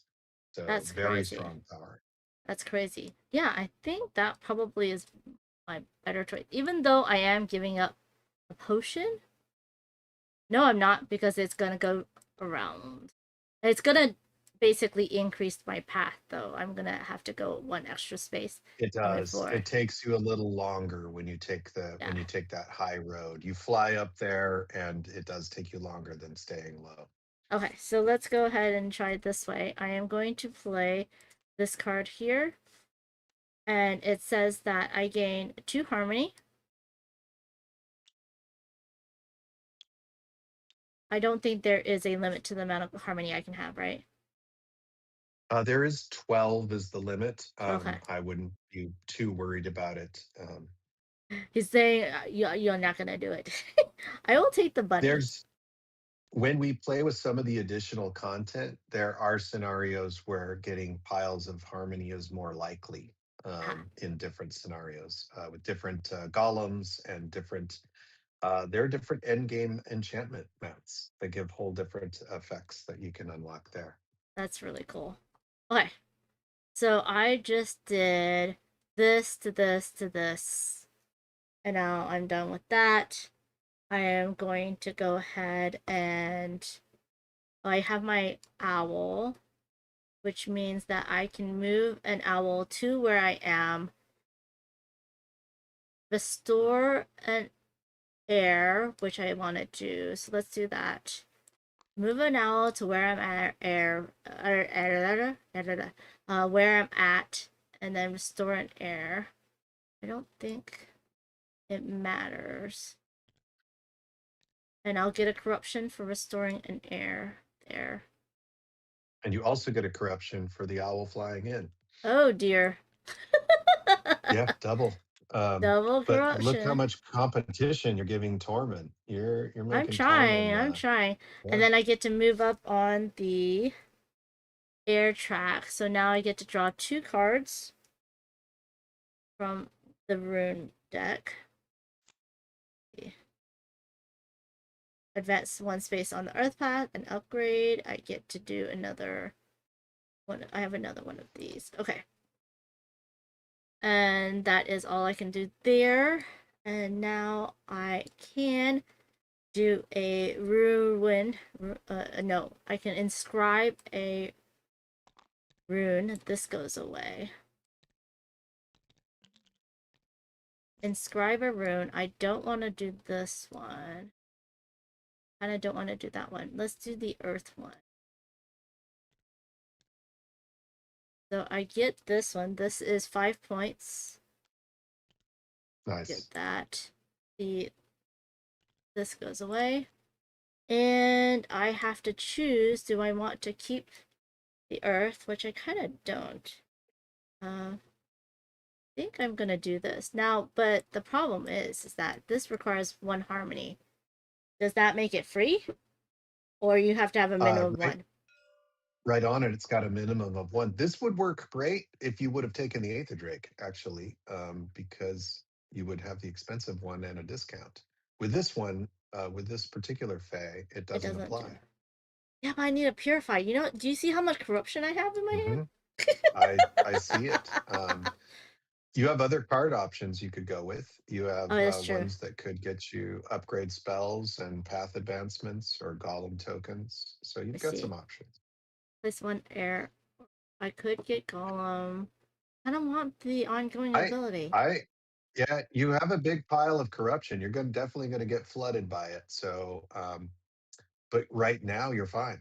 And as long as you are continuing to put down magic restorations, you get to purify. Yeah, but that's let's try this. Let's try this. Because if I did a earth or magic golem, when you end, what does this say? When you end in a figure's movement in a corrupted location, you may purify. I've been doing that, but I've been purifying all that stuff. It won't help as much. Call wildlife may be And placed. remember that in order to get the end of game scoring bonus that goes with the golem, you will have to complete the golem with all 3 tokens on it. And then I'd have to go have one on each other. It says call wildlife may place magic restoration on spots corresponding to their type. Does that correlate with when I play a magic restoration, I get to purify? Yes, because you can call the wildlife over. Say you call a bear over, the bear would be able to restore using a magic token. And then you would be able to purify also. Awesome. Perfect. So then maybe let's try that one. Also, Twitch is back. And thank you to Dutch Yoda for raiding. Twitch is back, huh? Twitch is so, back. You're playing a golem token. Nope. You're gonna play the card from your hand that does a golem token? Yeah. Let's see, what do I want? I think I'm gonna play this one. And then I get to add a token here. Okay. And now whenever I call wildlife, I will be able to play magic rest, and then that will allow me to purify. And that works whether you're using the call wildlife action here or this action up here on the owl. The primary action on the owl is also calling wildlife. And that's true for bears and otters as well. Awesome. Okay. I think that's all I can do. The Torminator, what are you gonna do? Torminator is going to Get nothing. look around and see that there are restorations here that are yours. And so Tormin does nothing. Tormin sulks in failure. That's right. Surrounded by owls pecking at him, Tormin is disappointed. Okay, that ends round 4. That ends round 4. Now we're going to round 5, which means I get to upgrade again. Not upgrade, but I get to take away one of these, which allows me to... Oh, yes. And that didn't cost anything. Perfect. So now I get to place a lot. So you now will be drawing 7 tokens this round. Oh, yeah. And let's see what Tormin does. Tormin places 1 restoration and then moves to the player's location and places 2 more restorations. So Tormin looks and there's nothing it can restore. So Tormin starts with a movement. And so he goes north and then clockwise and moves here to restore. Then restores the earth, because that's what Tormin really likes to do. Then it says Tormin moves to your location and restores. Fortunately, Tormin goes to where you are, and there's nothing left to restore. So he doesn't do the movement again? Oh, it's only once per morning. Got it. Oh, you're right. It's only once. So Tormin doesn't move. No. He still moves to my location. The movement is specific. That one's not if it can't restore, then move. That movement to you is directed by the card, so it does do that. And then it gets there, and Tormin realizes Tormin can't do anything. And then Tormin at the end of the round will gain a bear. And if Tormin gains a bear, Tormin will also gain a golem token. When we look here, there's no bears here now, so that won't happen unless somehow you put a bear there. Okay, remember, I gotta remind myself, don't put a bear near Tormin. Keep your bears away from Tormin. The bears away. Okay, so now it's my turn. I'm going to draw. There's my potion. all the corruption's gonna come through into the bag in just one moment. So I like how the bag refills almost every other turn, depending on how many you put in. And I've put in so much corruption, y'all. This is very dangerous. Yep, there it is. There it is. It's starting. It's starting. Okay. That's it. That's it. You're safe. I'm safe. Okay. And you already have So- plenty of harmony. And you have That's more than you true. need to do the loon hair. But I don't have the loon hair. We missed something when you got the loon hair, which is that you threw the token into the bag or into your spend pool. Oh. Um, It's also not supposed to go into the bag. This might have been when I stepped away, but you're allowed to spend release 1 harmony to put the loon hair token directly on the card.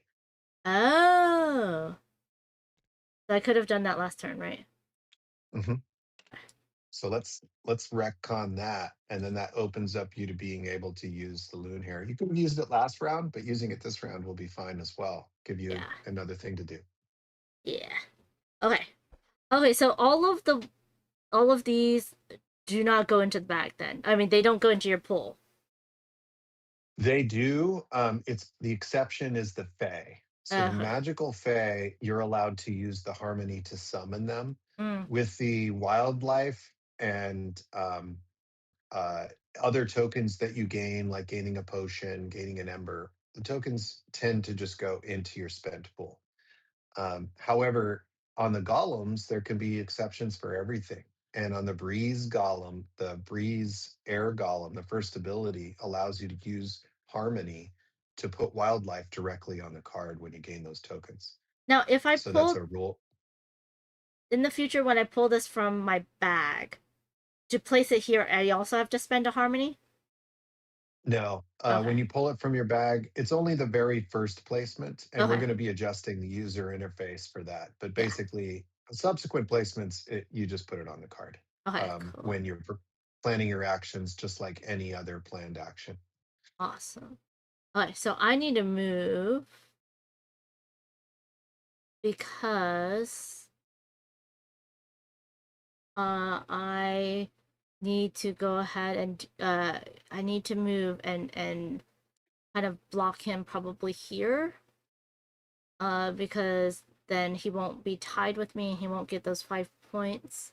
I can move there, which I have too much corruption and I'm very, very afraid.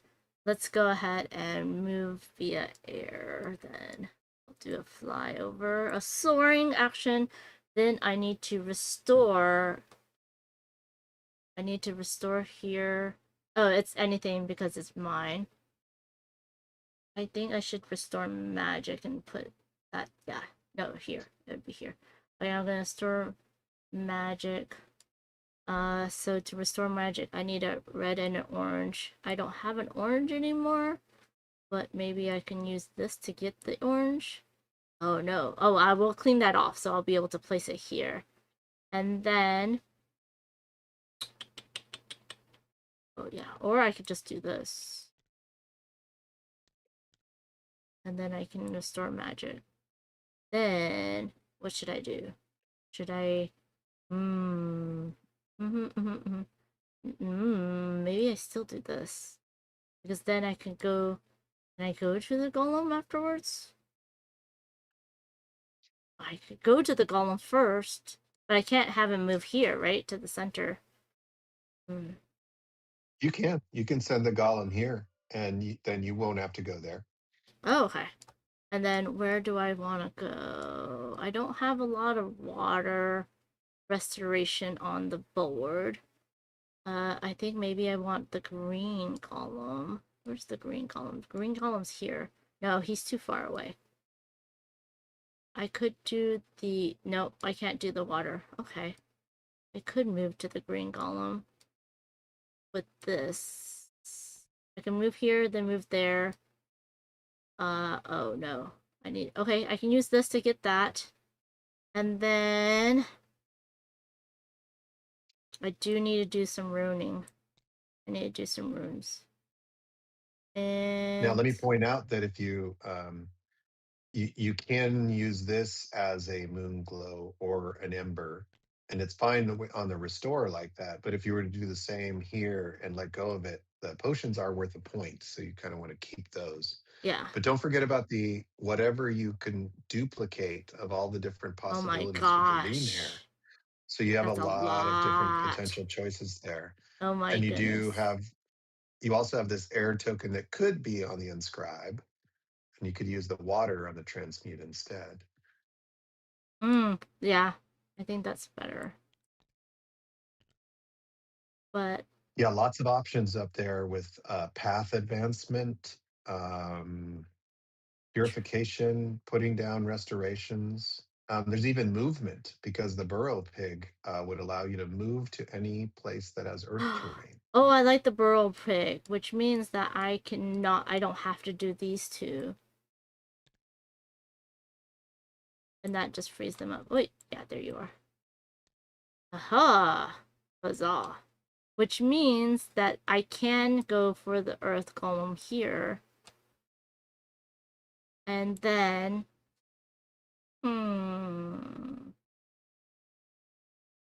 what would I do with the air?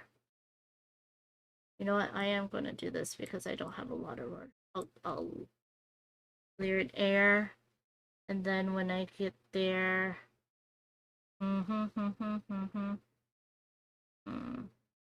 I cannot leave it here on this board, right? On my casting board, I have to put it out. You can actually, but you don't lose anything by putting it on an action, because when you start the next round, you can say, "Oh, I'm going to leave it here," or you can decide to draw it back to the here and then have it be there before you draw the tokens from your bag.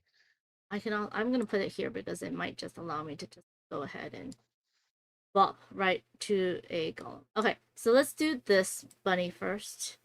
We're going to flip this, gain the harmony, which is going to go right out here for this, which will allow me... Slow down just 1 second. Okay. It lets you purify from your token bag or spent pool. I cannot do it from doesn't here. do it from your board. Ooh. Yeah.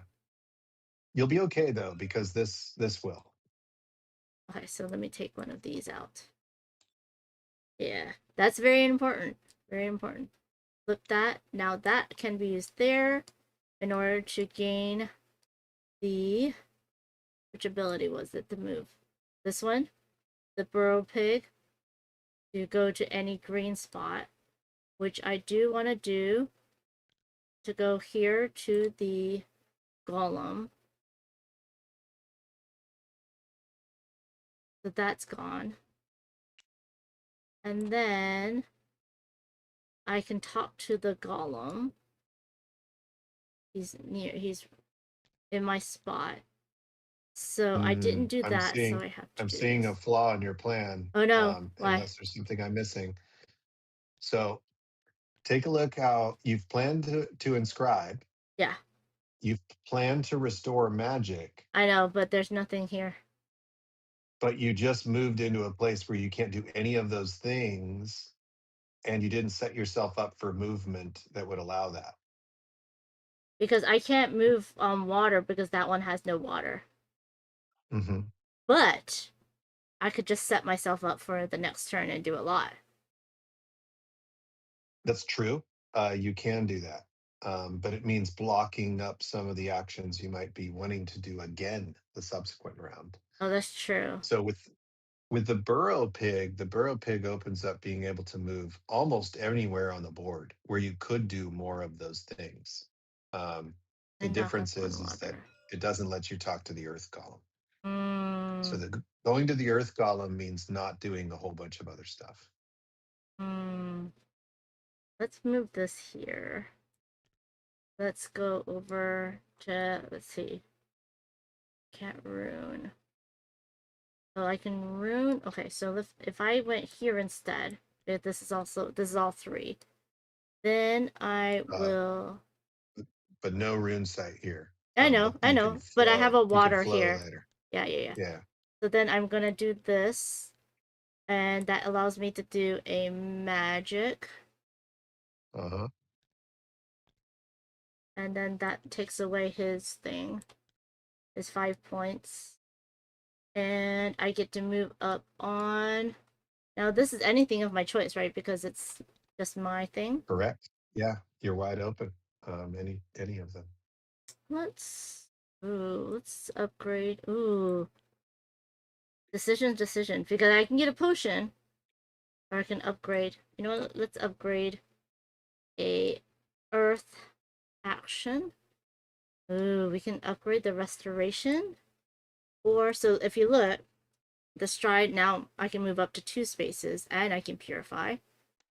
That's pretty good. This one allows me to only have 1, and then I can go to any golem and I would get 2 points, which is nice. But I feel like restoration's important because I'm fighting with him. So I'm gonna upgrade my restoration. What was I doing?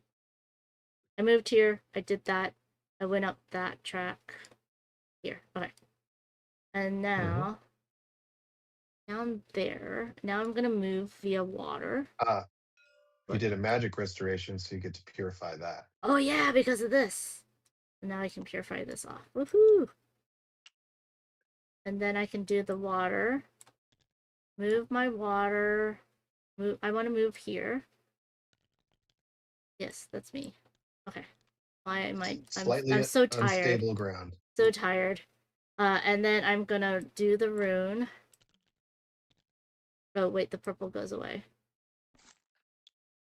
I am gonna do this one, the magic one right here for the 3 points.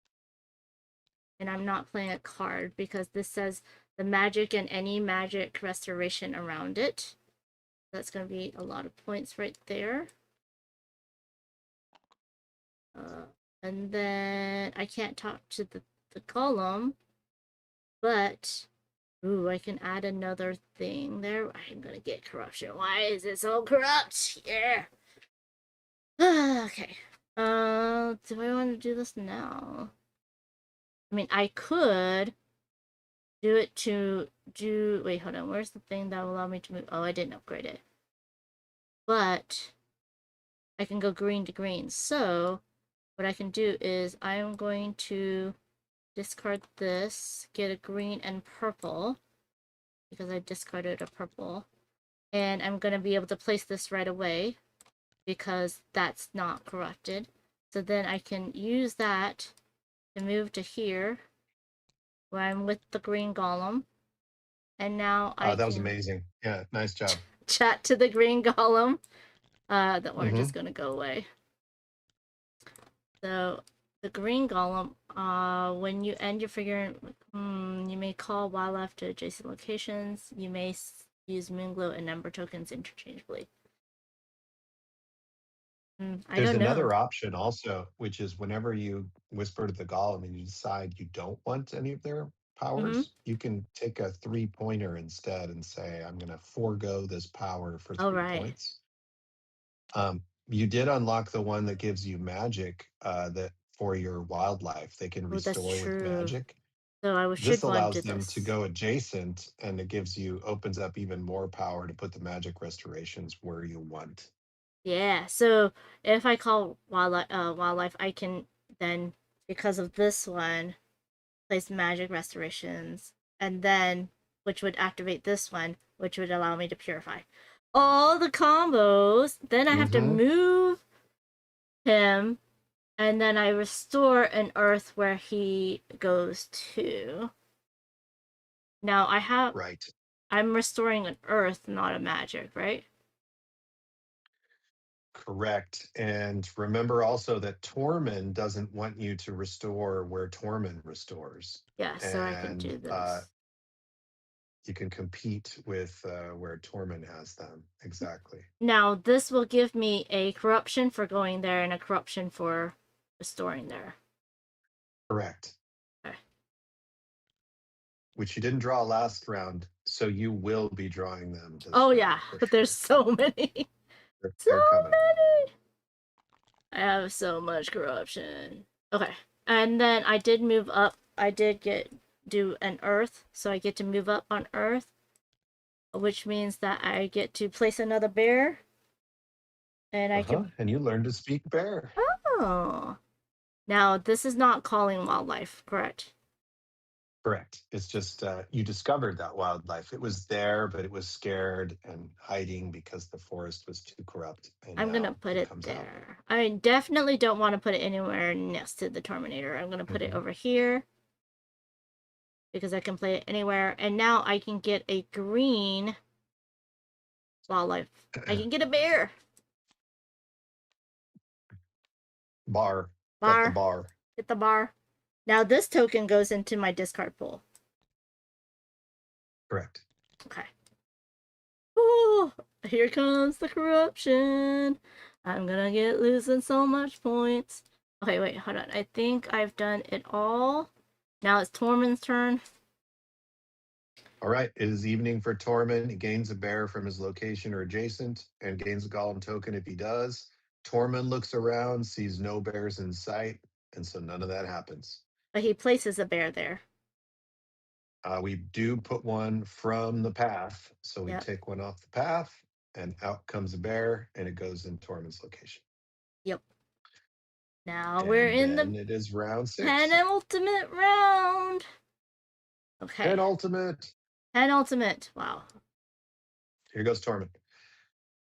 Tormund places a restoration and trades places with the Earth column.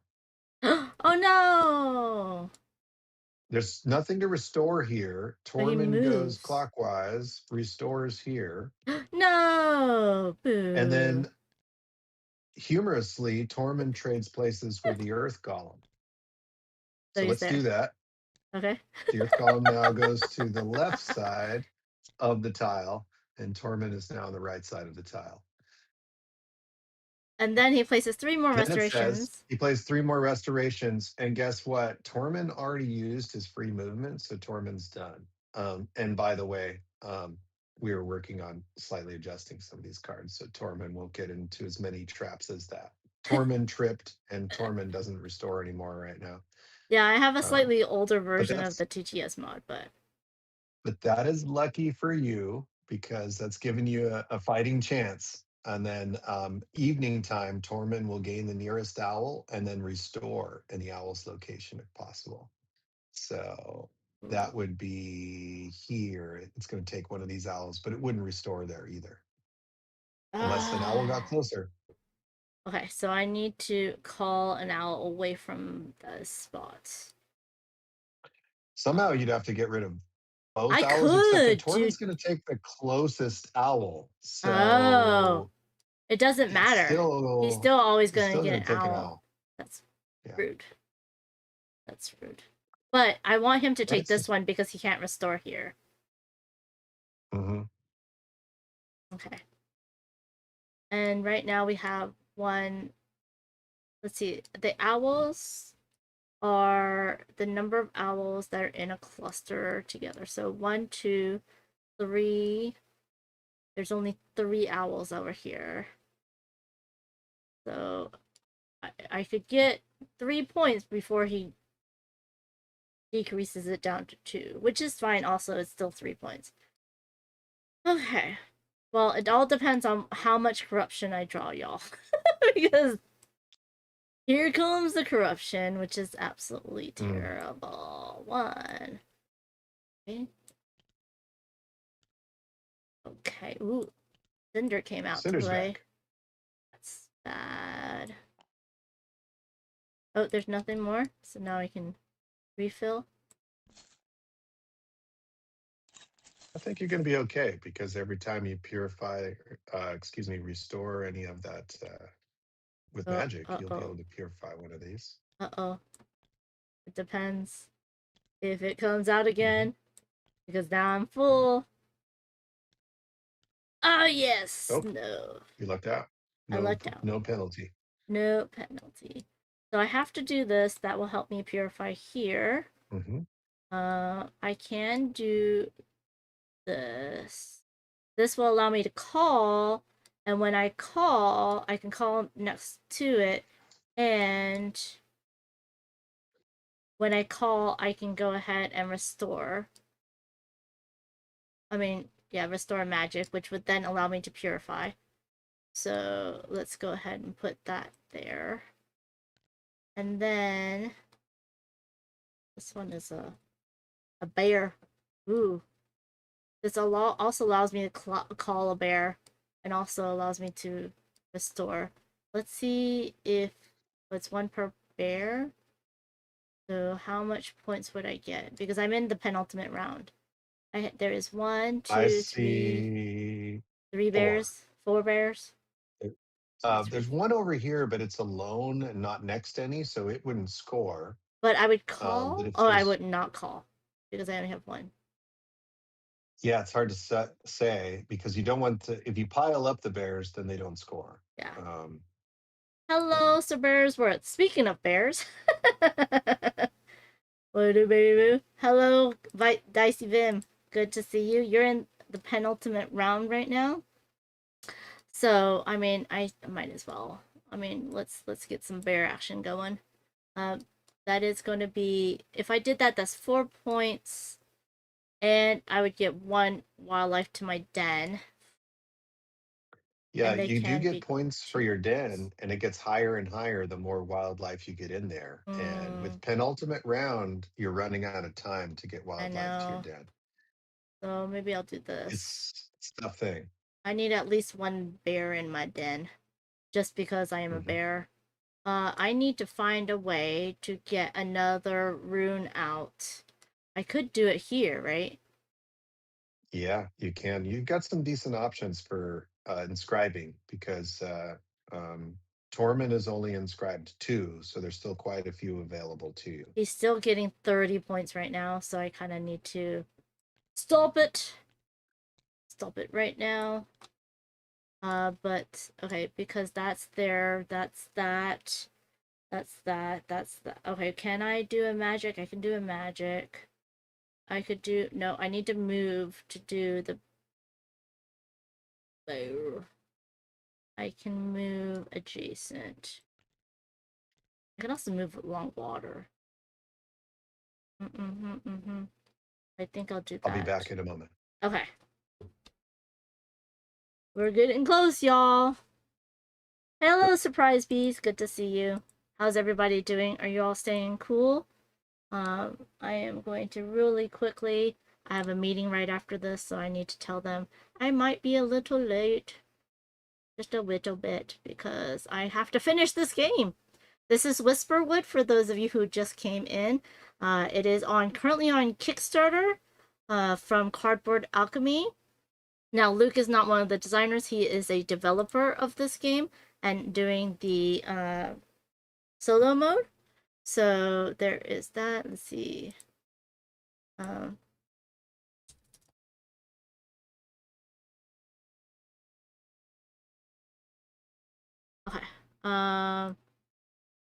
So yeah. And by the way, the TTS mod for the multiplayer is up on the Kickstarter, which you can play with your friends to see if you will like this game. It is fun combos, you know, and I like my combo wombos, and I like my bag deck builders.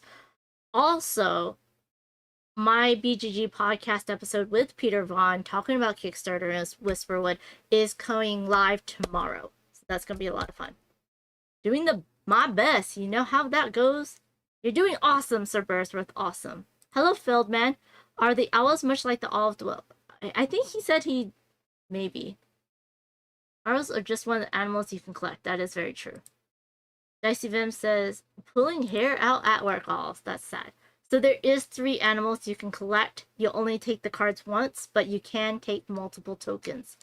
Oh, did I draw? I did draw. I did place. I am gonna do my thing. Let's go ahead and do that. I am losing one of those. This goes away. Do I want endgame points or do I want any of these things? Oh, I should do that though.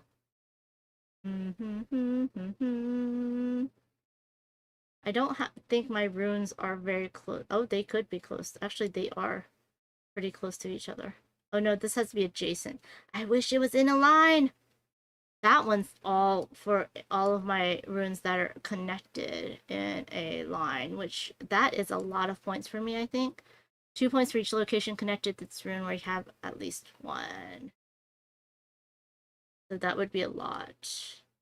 I will do this. Even though I know... Ooh, no. Let's do this first. I'm going to use this one. Place this here. Get that 2 points. And then... Your druid's here right now. Oh, Did you manage to get over here? Sorry. Let's do this first. Oop. There you go. There we go. Trying not to cheat. Okay, so I'm gonna get that. I'm gonna use that to do this because I want to have 3 on here so that then I can score 6 points for this one and 6 points for this one. These two, I don't have any of these yet. So there is that. What was I doing? I was adding a rune. I think that's it. Okay. Next, I am, yes. I'm just gonna get corruption left and right. It's fine. It's totally fine. I'm using Cinder to put out some magic tokens. I will go up on the air track or the water track. I think I will go up on the air track. Remember, you've got an owl ready to go. Oh yeah, you're right. We'll be able to do the other. It'll be able to do the air restoration there. Yeah, let's do that. And that magic goes onto the water, which means I go here, which means I get the purple back, which is good. And I placed, oh, I get a corruption. Can't forget that. And then I did do a magic, which means that then I can purify. And I will purify this one because I want to do that next. And I moved up the track. Okay, that was Cinder. Did not have this one. Oh yeah. Let's do the owl next. I get to move an owl. I will move an owl from here to... It doesn't matter. They just need to be connected. And then I get to do an air restoration here, which will also give me a corruption, which then I will go up on the air track, which gives me a potion, which is a wild, which is good. And that's that. Then I will need to move, but I can move because I will be able to do this.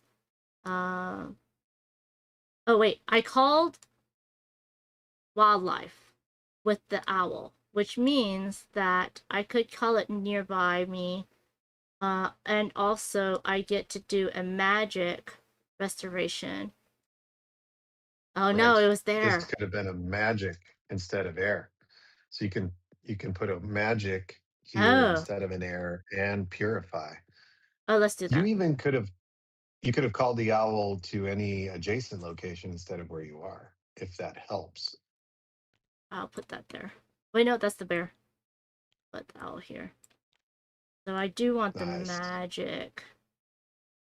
Yeah, it does open up more options for you in a fun way. So when you call the owl adjacent to you, that means it's going to restore over here where you are. So that means that this restoration would be at this location. Oh. But that's handy for you because then you could potentially wait, so the owl again. So the golem is restoring magic instead of, or am I doing 2 restorations? Because this instead of. Oh, instead of? Okay. Yes, Called it's actually wildlife the may place magic wildlife. Yeah, restorations. the wildlife is doing magic instead of air. Okay, got it. That's good because then that's better, right? This is better. Wait, yeah. Same result, but then you have this available to use as well. Yeah. And I cleared off another corruption here. That was a... Oh.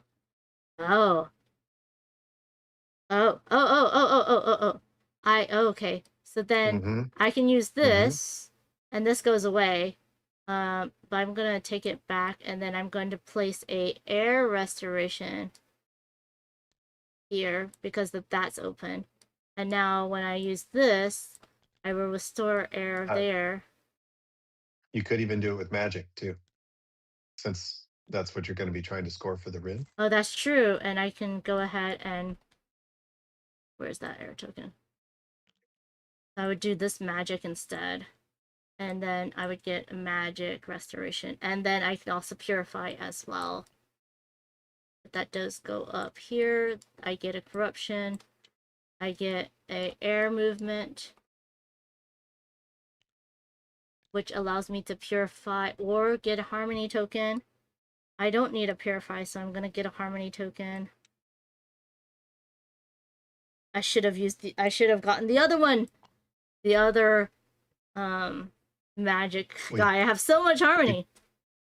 That one's purified now as well. Yeah. So you're swimming in harmony now. So you're ready to use it if you get another Fae.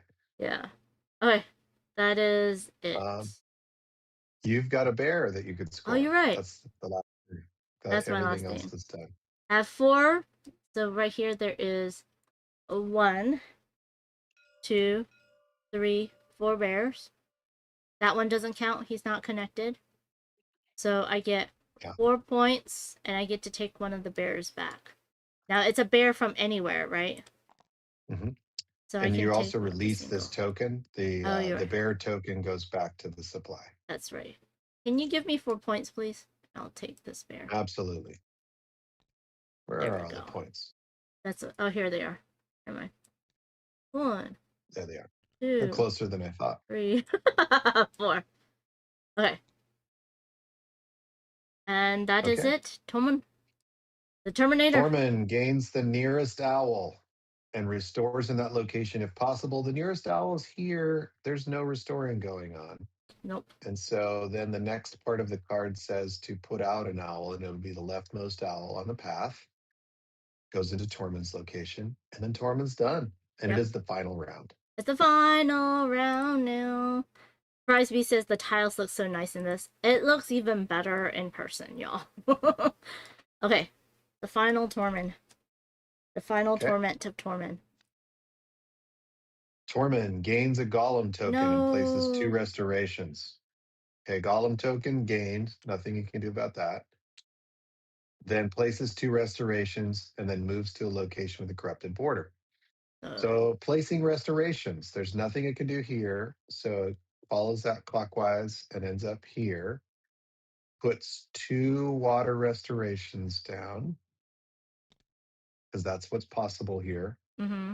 And then moves to the nearest location with a corrupted border. There is one, there are 2, and it goes to the one that it was just in.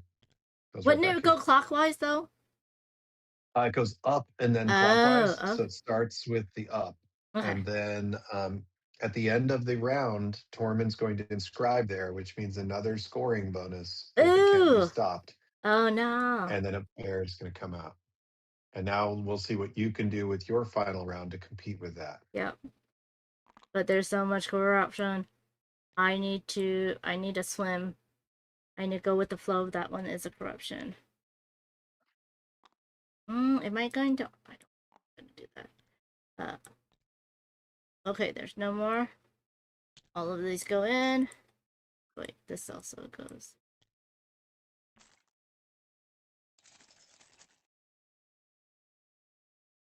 And boop, a boop, and a boop.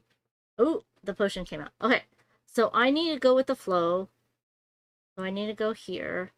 To get over there, I need to inscribe, which means I need this. Oh no, I'm gonna have to use my potion. No, I don't. I do not have to use my potion.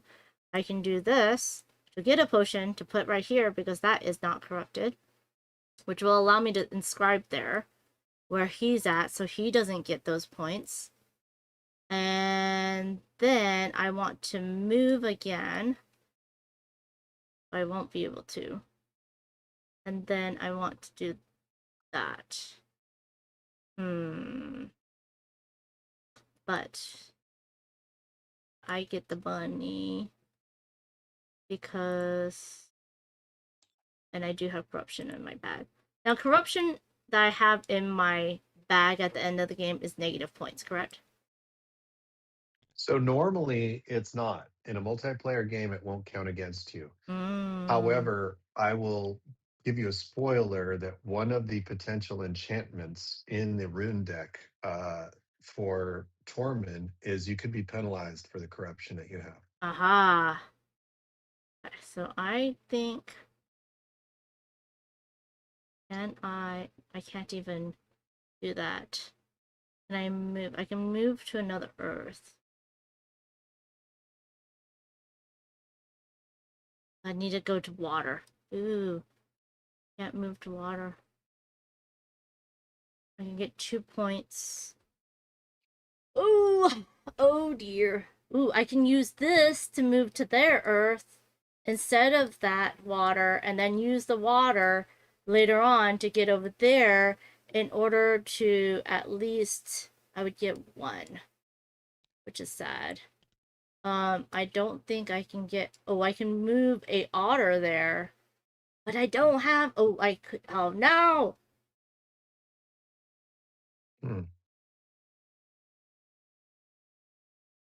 Oh no, I can do a magic. I can do a magic. Magic I can add on Yeah. to, Your and your then I can do the, wildlife can do magic also. yeah. That's another. Um, And I don't know where to do the green. I don't think I need the green. do you need movement, striding? Maybe. Or I can just get rid of the green and keep the magic. You potentially could talk to a golem, and if you did, you could put the golem token anywhere because of Dazzle's second Which ability. would give me another 6 points from that. I don't think I quite know can. how you do that, but it seems possible. I don't think I can.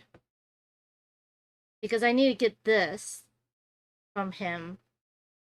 Well, this is only 5 points, so if I don't do the water to there, I need an orange. Were you going to use the loon hair to move using the burrow pig? Yeah. Mm-hmm. Yeah. Then once you're already there, if you were to whisper to the earth golem, you could do that, and then put the token on a different golem. But I can't whisper to the earth golem because I don't have the tokens for that. Let's see. You have an earth, and you do have a wild, and. But the problem I is see what that, you're trying to do. Yeah. I mean, I could do this, but I need to get that there.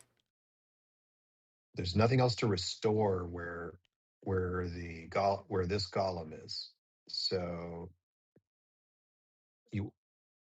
in order for you to do like this advanced restore, you're going to have to at some point in your turn be in a place where you can do that.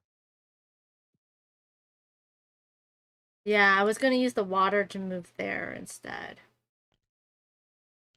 Which maybe is better this way.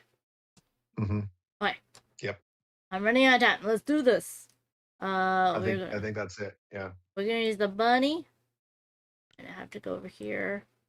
And that search, I get to harmonize from the... Hello, Cosmic... Wait, no. Yeah, Cosmic Beat. Welcome in, Cosmic Beat. And then I get to use the action of... Oh, no, that should go away. Go away. I use the action of the burrow pig to move to any green, which I am moving from... Where am I? Where am I? Oh, there I am. I can't see. I'll move here. Then I'm gonna go ahead and do the rune action. Oh no, I can't. I have to do this first. I'll get a purple that I can place right away, and then I might as well just... it's fine. I'll do an orange. Doesn't matter. And then I'm gonna inscribe a rune there. I am doing... Oh no. I mean, that connects everything. Each location connected to this rune where you have restoration. Wait, do I have to have a restoration on this rune spot to score? Yes, you do, and you do. So Oh, there I is a do. restoration here. Yay. Yeah. Okay. And I see 1, 2, 3, 4, 5, 6 different places that are connected. So that's pretty good. And you'll I be get able to this get at least points. one more. Yep. And the corruption goes away. Okay. And then that was all that. And then, oh yeah, wait, hold on. I didn't place a magic, right? Nope. I'm gonna place a magic now. I have to do this before. Oh, I gotta move first. I'm gonna move first. Oh no. But once you move, you won't be able to whisper. I know! And then I have this corruption in my way. It's fine. We're gonna whisper to the earth golem. I can place it anywhere, so I'm just gonna place it. See, after you place a water restoration, you may use moon glow and water tokens. Because it's near the end of the game and you may not need the ability, you can flip it to the 3-point side. But And would they count give up for the ability. It still counts for points for Dazzle's golem? ability. Okay. I'll just do that. 3 points for that. And then the golem moves, and then I get to do a earth restoration wherever he moves to. Move here. Do an earth restoration. I don't get to I don't actually get to go up on the track though, which is totally fine. Now I'm going to do a magic restoration there. So this goes there, magic restoration. Where? Oh no, it's where I am. Oh, that's sorry. Where you are, yeah. I gotta You move gotta do your first, movement. and then I can do that.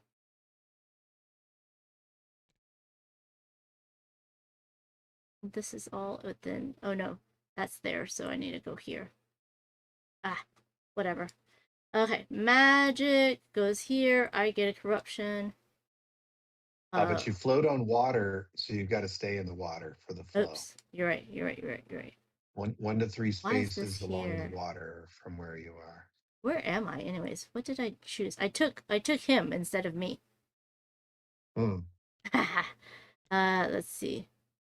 I guess I could go here, but I think is that better. Oh yeah, that's what I was trying to do. It's fine. Magic restoration, which then this goes away. There's the magic. I gain a corruption. And I get to go up on the blue track, which gives me a purple. Did you move me up on the blue track, or did I not have it? I did not. Oh. Yeah, you already had one from a long time ago. Let's do a you can get fae. a water fae. Let's do a water fae. And you have all kinds of harmony to use it too. Yeah. Yeah, you could go with a Whisperwood that'll give you 2 more path advancements. Oh That's yeah. probably your best bet. Let's do that. Let me show you everybody. Let's do more paths. So I can spend a harmony to put out the token right away. Correct. We call that summoning. Summoning, sorry. Well, I don't know terms. Are you kidding me? I'm just kidding. Okay. In my parts, we call it summoning. I don't know what you're talking about. Okay, and then I can do 1, 2, and 3. Did I finish my last action, which was to place out that, and I moved up. Yep, I did that. And then I am going to go ahead. I don't think there's anything up here, but now I have this new fae. It says advance your lowest path marker 1 space, so I will do that. Oh. Sorry.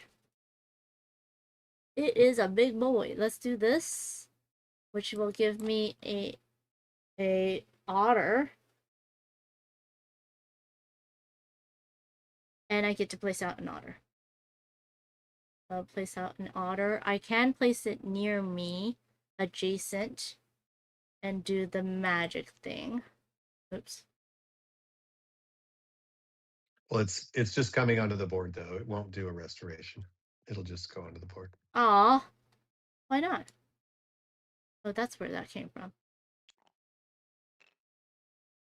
Because when I place a... Oh yeah, because it's not a summoning. You're right.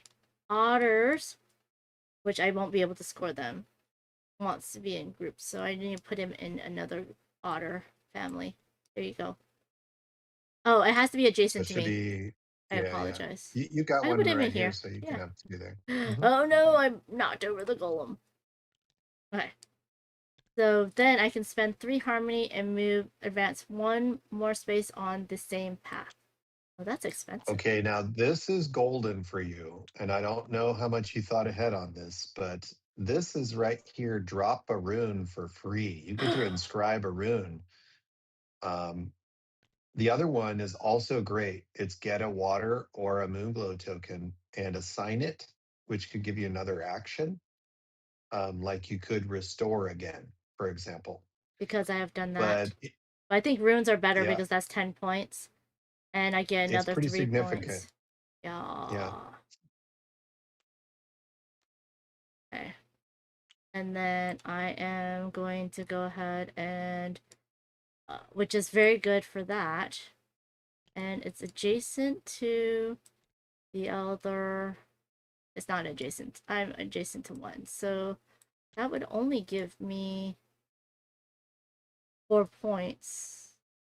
It counts itself. Oh, So that's this 8 location points. adjacent. So it's going to be 8 points, and it takes 10 points away from Tormund. So Okay, let's just do that. And I think I'm done. I think you Tormund are. the Terminator inscribes a rune if possible. He cannot. And the Oh, Torminator looks and says, "I cannot," and then brings out a bear. yep. And that is the last sad thing that Tormund does. And Tormund is complete. Okay, and then So now we can score it up. yep. So we do have a score pad up here. I am the worst person on earth at writing on Tabletop Simulator. It's okay. I'm But just we can try gonna. it. I have a meeting I'm late for. We're gonna do it on the calculator, just so that we can get this done. This game is long, but it's a lot of fun because you get so many combo Yeah, and wombos. solo takes about 1 hour. It takes about 60 minutes when you play it, having known how to play. I'll go ahead and tally up Tormund's score independently. Okay. But I can walk you through your score as well. So first it's your VP chits. So I see got 14 there. And then the rune site tokens, which is 3, 5, 10, 18. 18? Yeah. 18 is very good. And then it's the what is that? End game enchantments. So yeah, so we know that so for this one is the adjacent magic tokens. And I see 1, 2, 3, 4, 5, 6, 7. So 21 points for this one. Nice. And Then 2, 4, 6, 8, 10, 12, 14, 16 for this one. So that's 21. 16, so that's 32? No, 16 total. 16 for this one total. That's the 2 points each. And then 8 points for this one. Okay. And I'm writing it down also. And then golem tokens. So yeah, so you get 3 points for each one that you turn to the 3-point side, which is you did 3 points there. Plus then the golem scoring itself, which for you is Dazzle, and Dazzle scores 6 times 3, 18 points. Yep. And then we have the advanced spells, which I don't 2 think I points had for anymore. each. For each one of them 2, that I've 3. upgraded. Yeah, so 6 points there.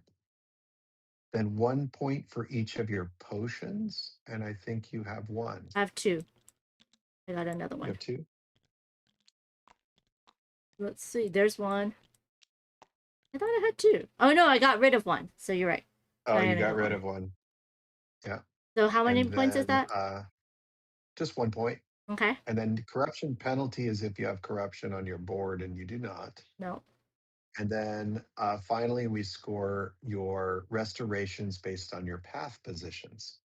So your air restorations are 2 points times your position, which is 2. So you get 4 for air. Okay. For Earth, you get 3 restorations times your position of 1, so they're only worth 3. For water, you don't have any, but for magic, you have 9, and they're scored based on diversity. So you got here, here, and here, so they are worth 3 points each. So you get 27 total points for your magic restorations. And my total is 139. Hello, Hero Logic. 139, huh? Yeah. What's Tormund's? Okay, Tormund the Tormund gets Terminator. 4 for restorations, and Tormund did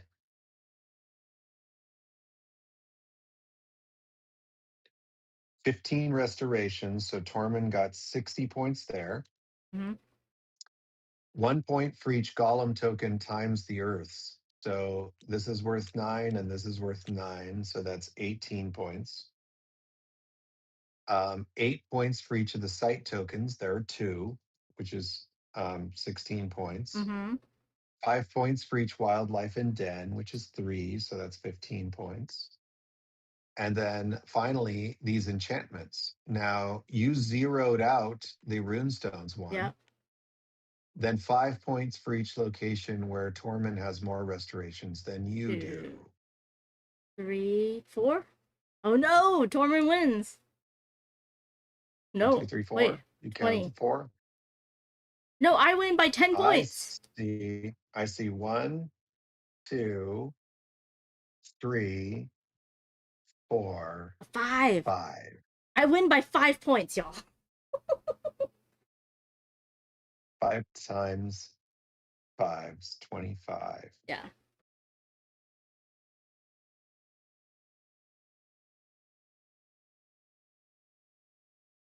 I counted, unless my math's wrong, I got 144.